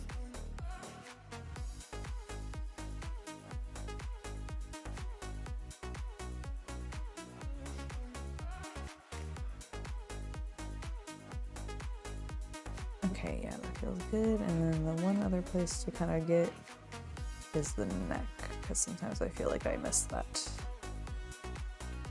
But there we go. All right, he's feeling pretty good. Here is, yeah, that looks good.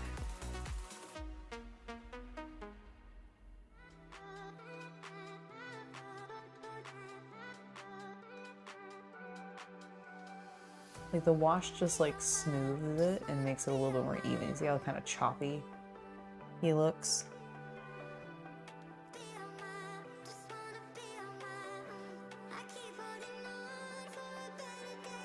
That's because of how shallow some of his details are, so the wash really just helps that out.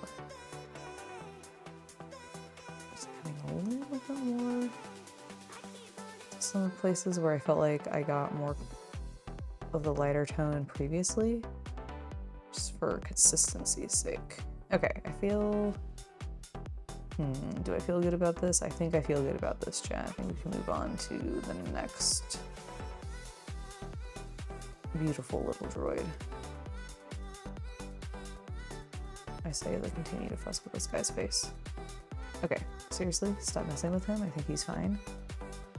Set him aside. Don't touch him.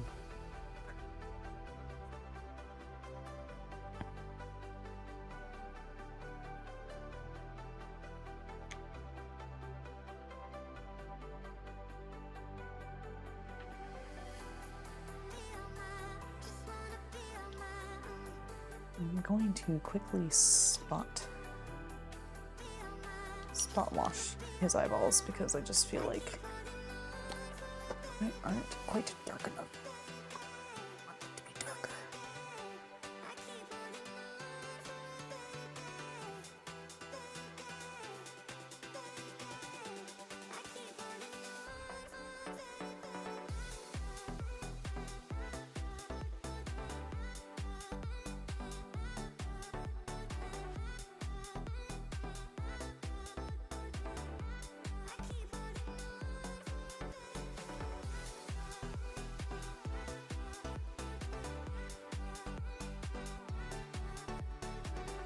Focus. Let's see. I'm gonna give it a sec. Come on. Come on, camera.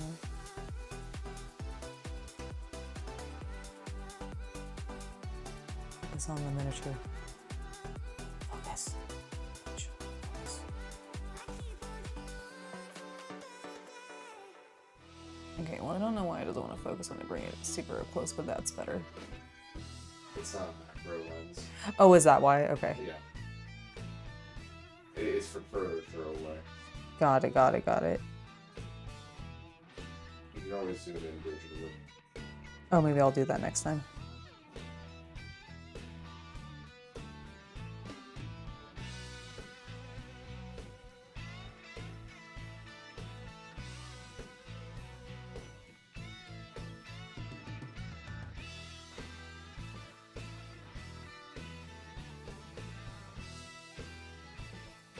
I do, but I'm doing something first before I do that. No, it's okay.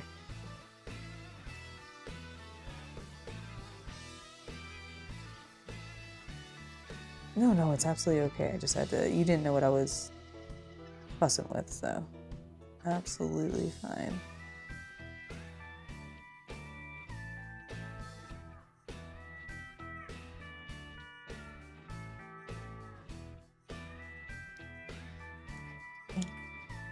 I was finally keeping the color like I want. All right.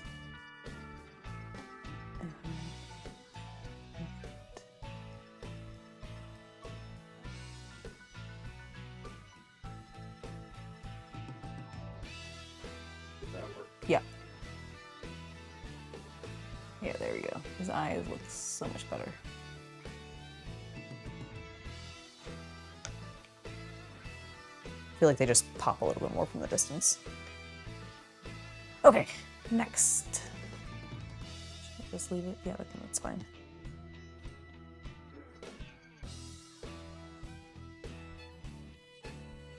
Oh, thank you, Jasons. I appreciate it. Oh, yes, and if you are enjoying, I would love for you to go ahead and subscribe. That would be extremely helpful and useful. And let me know that you're wanting more content like this. That's a great way to let me know. Because it does tell me, it's like, oh, people subscribed after watching this video or watching this stream. So it is very helpful, thank you.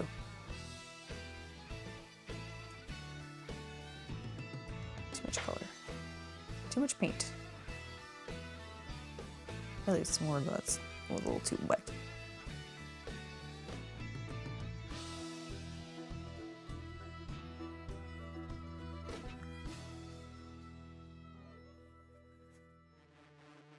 Too much water, not enough pigment.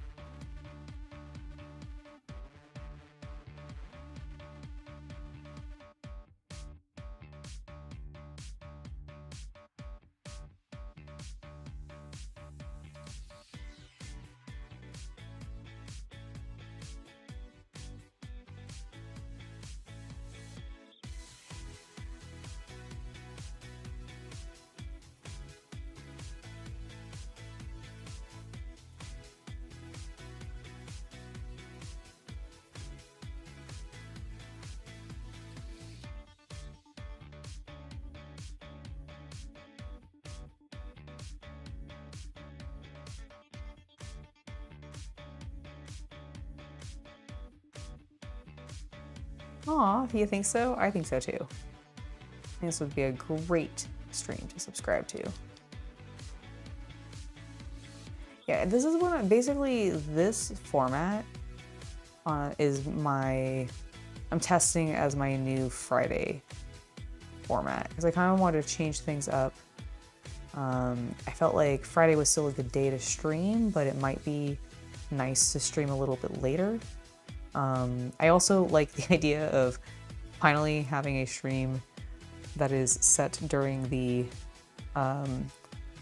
night, which sort of fits my channel's namesake, you know, being hobby night.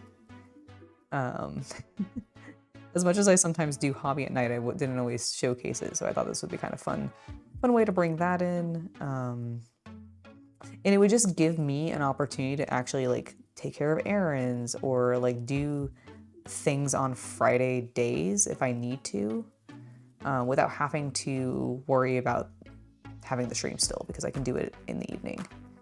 So that's sort of my objective with that. And I just also, again, kind of thought that it would be fun to do something that focuses a little bit more on like what I'm actually doing miniature painting wise in a more direct way by like just having the camera focused on that.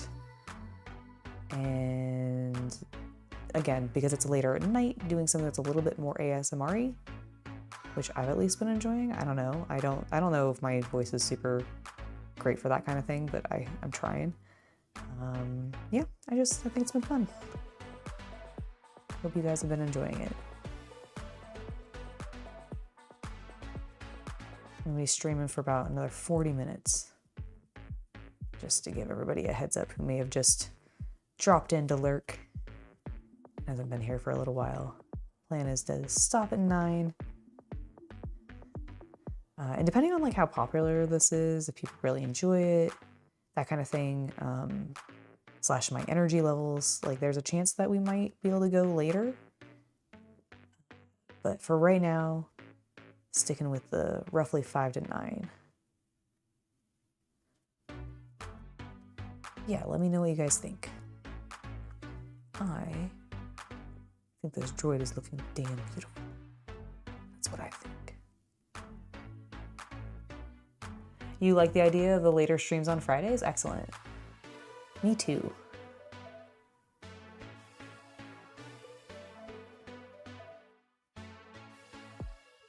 I think it makes things feel a little fresh too. You know, we've been doing things a specific way for so long. I think it's gotten a little stagnant, and that's why we're trying to change things up a bit. Hope you guys are excited because on Saturday, tomorrow? Oh my gosh, it is tomorrow. We should be releasing the new video, right? Yeah. So tomorrow we're gonna have a new video releasing, a painting tutorial. If you guys are fans of Fallout, you're gonna be particularly, I think, interested in this particular tutorial, but I think it's a good one for painting any kind of power armor, really, because it's all about the Brotherhood of Steel. You've probably seen, if you follow me, if you've been following me for at least the last week, you've probably seen me post about how I've been working on Father Maxim. Well, his video is finally coming out. I'm excited for it. I think you guys are gonna like it.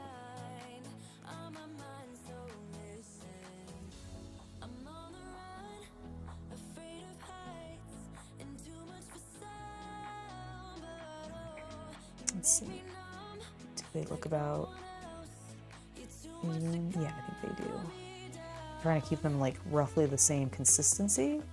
Well, I don't want them to be like 1000% uniform. I think it would be beneficial that they are, just because they are manufactured, so they are going to have a certain level of uniformity to the models. They just might be slightly dirty, or dirtier than some others. It's really the main difference, I feel like. How much have they been given an oil bath?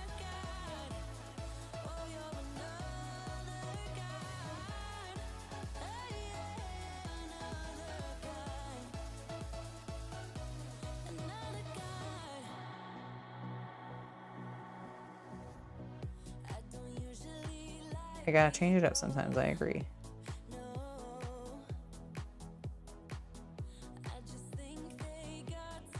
Again, that's just I think that's true of life in general, but definitely if you want to be a content creator. Sometimes you gotta change things up. Oftentimes just for your own sanity. Sometimes you just go crazy if you just keep doing the same thing over and over again. So I think some people burn out as hard as they do, especially if you're like a video game content creator and you like only play, you know, whatever like the popular game of the season is or whatever. Like, I think a lot of those people end up burning out because they're just like, I've been playing Fortnite for ever and I never get to play anything else. And I'm done. I'm done with Fortnite or whatever it is that they're playing.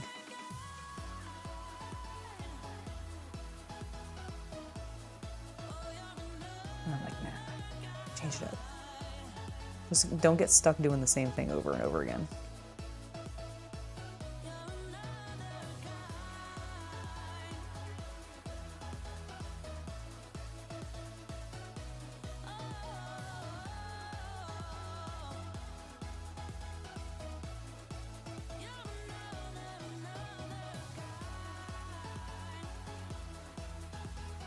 Oh, well, I appreciate it. Thank you.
I have like practically no paint left on the brush, but sometimes I need to get that final little like layer of color.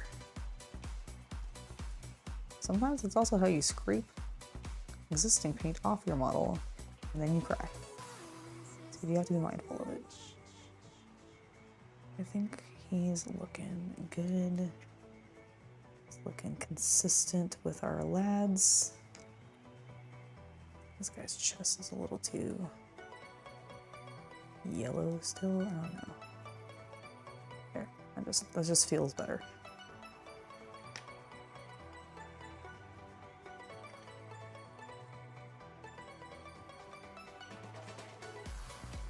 That forearm definitely got missed. Okay, there we go. Now he looks good. You've already been done. So we just have this guy. He almost matched the color of my hands. That's fair.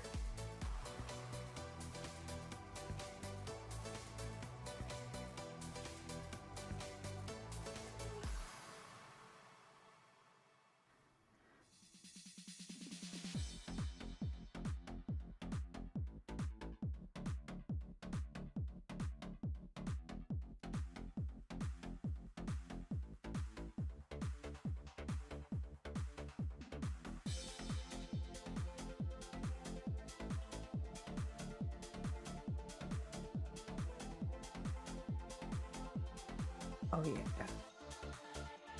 I think we'll be able to finish this last guy up with our dry brush color without having to pull out more paint and mix it.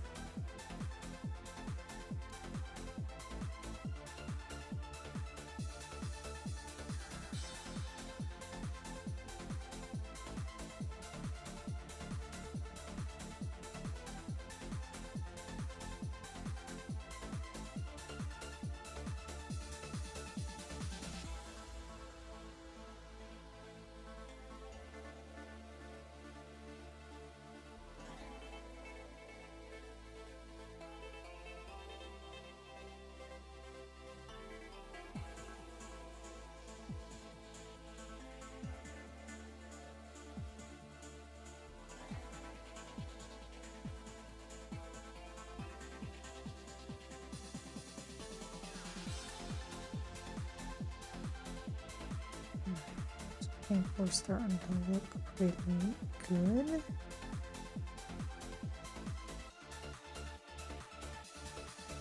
He's kind of holding himself in a little bit of a different position than some of our other guys. So we are having to be mindful of some areas just because they aren't as exposed on the other ones. So I'm just making sure to rotate him a lot to make sure I'm getting everything that should be hit with this color.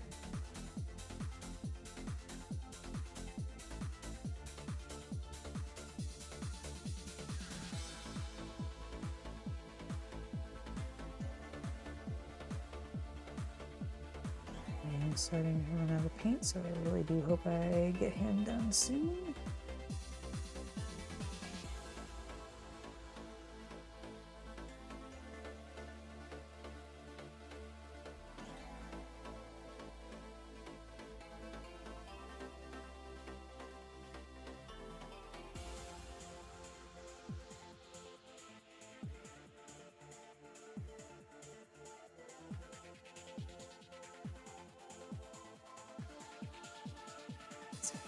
Let's get this paint back again. There we go. We'll got it going a little bit.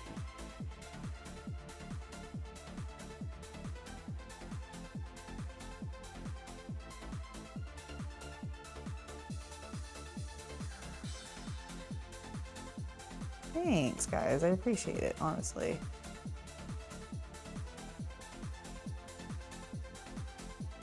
Sometimes it's just nice to have the reassurance that you're not going crazy and it does look okay.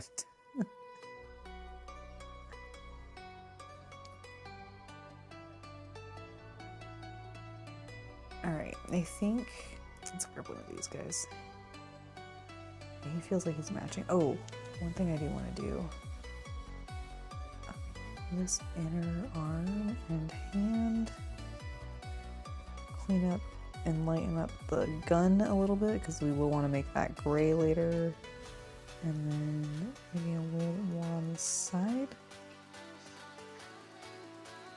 There we go. Yeah, I think that looks pretty good.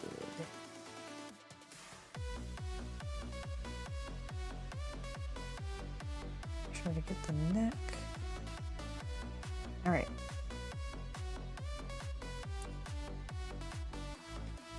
Cool. So the next step is just to Seraphim Sepia them all. We're all a little bit crazy, that's true.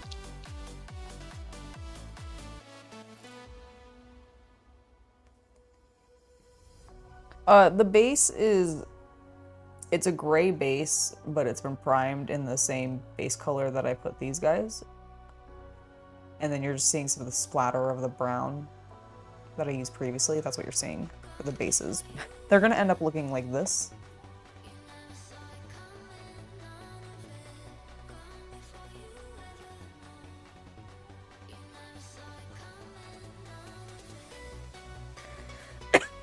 Excuse me, so sorry.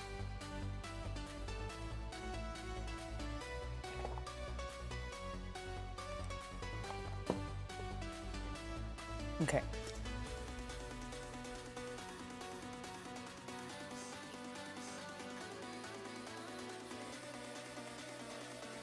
They're looking great. Thanks.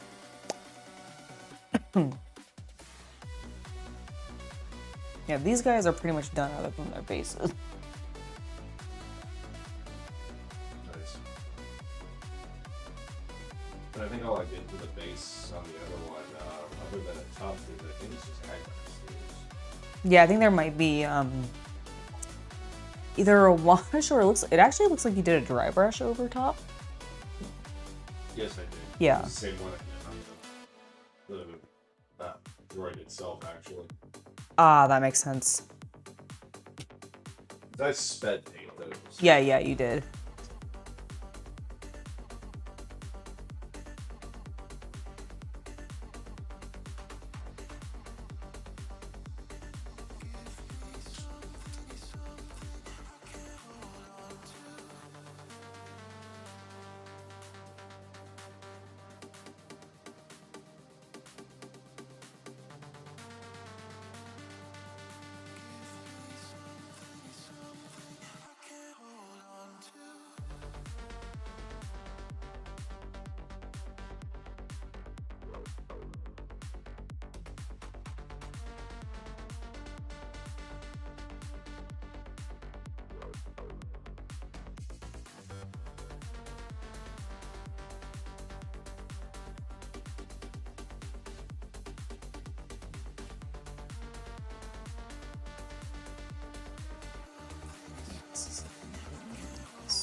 exactly what I imagined.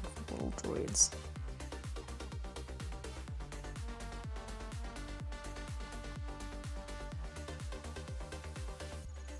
I think B1s are like one of my favorite droids, I will admit. They're just so derp.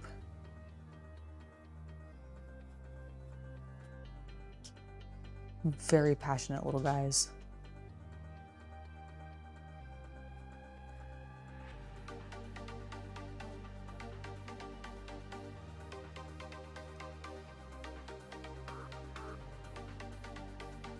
Look at that, perfect. Perfect little droid.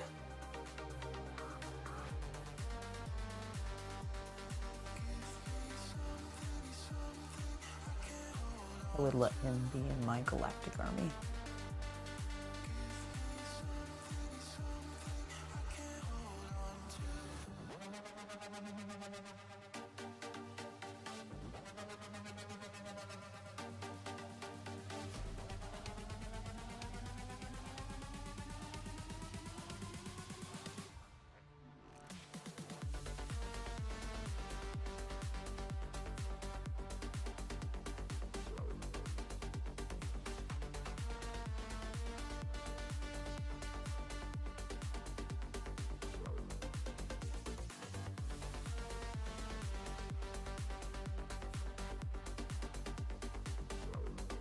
You sent a pic of the cat tower you're talking about? Oh, awesome. I will check that out after stream. Thank you. Remind me near the end of stream. Just because I have a bad memory and I will sometimes forget. So just be like, remember to check Instagram. I'll be like, yes, thank you.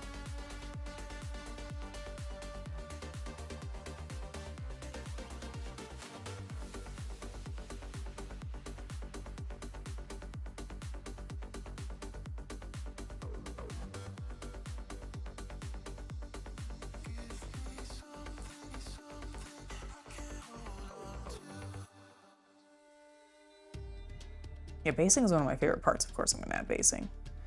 You thought correctly.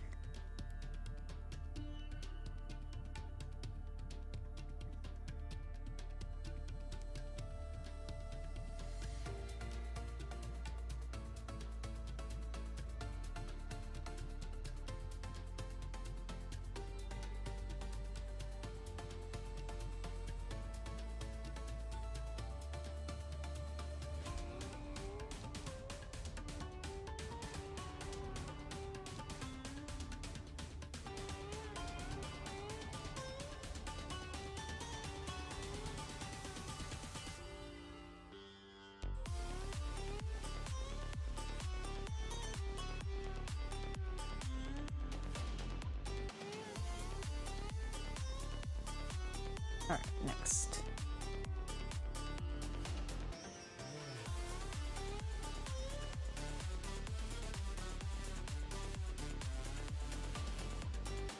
Do you think the miniatures feel like they're at the DMV when they're waiting in line to be like serviced to apply paint to them? I think it's boring for them. I think it moves quickly enough. Do you think they think about it? Do you think they come alive at night when we're not looking, like Toy Story, and have wage little wars against each other in our cabinets? I do. I think that they do.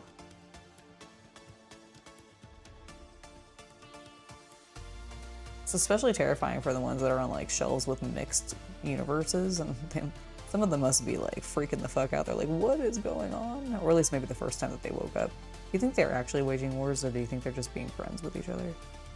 Or like getting beers or whatever at little makeshift miniature like bars that they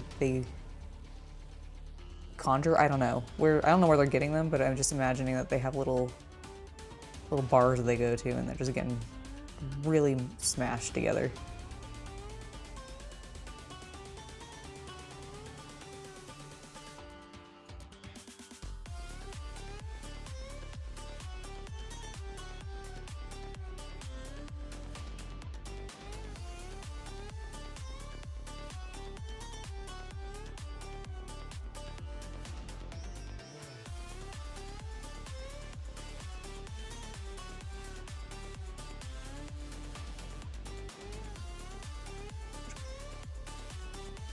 Alright. 'Tis time for the final B1. Wouldn't that be more like Night in the Museum? I mean, I will be honest, I don't think I've ever seen that movie in full. I think I've seen like clips from it, but I don't know if I've actually watched it, so I can't remember like what the concept of how they come alive is. Like why they're doing that. But like in Toy Story, it's just because like toys come alive because they're living creatures meant to bring joy and wonder to children and adults in some cases. I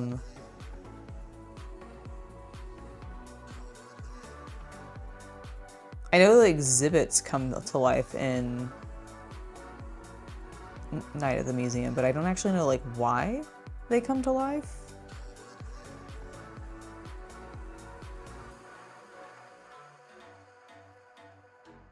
And since miniatures are basically just toys for adults, I kind of always associated it with, you know, the Toy Story concept. But I guess maybe it could be, I just don't know.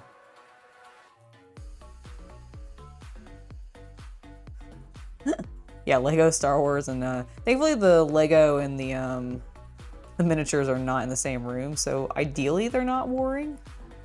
At least not against each other. But I definitely feel bad for like some of the fantasy miniatures that end up on like the Warhammer shelves. They're like, oh my god, what are these Tyranids?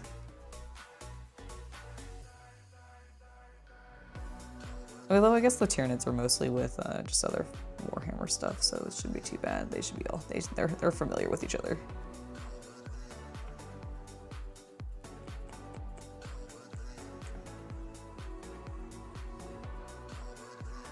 Oh yeah.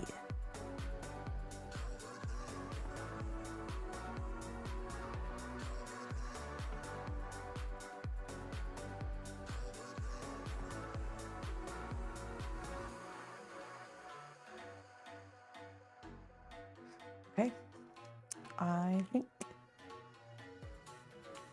that all of their base colors are done. They're a little bit darker than the OG.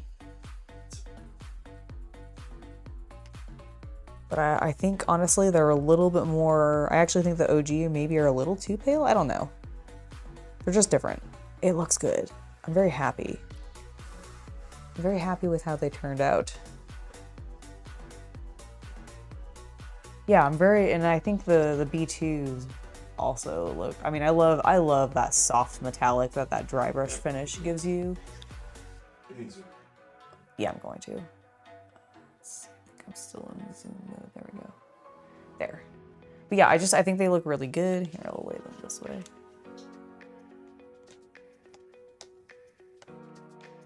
I'm not gonna lay these guys down because they're still drying, but yeah, I think they look really good. I'm very pleased. Gonna fuck your shit up. And then yeah, I think these guys turned out excellent.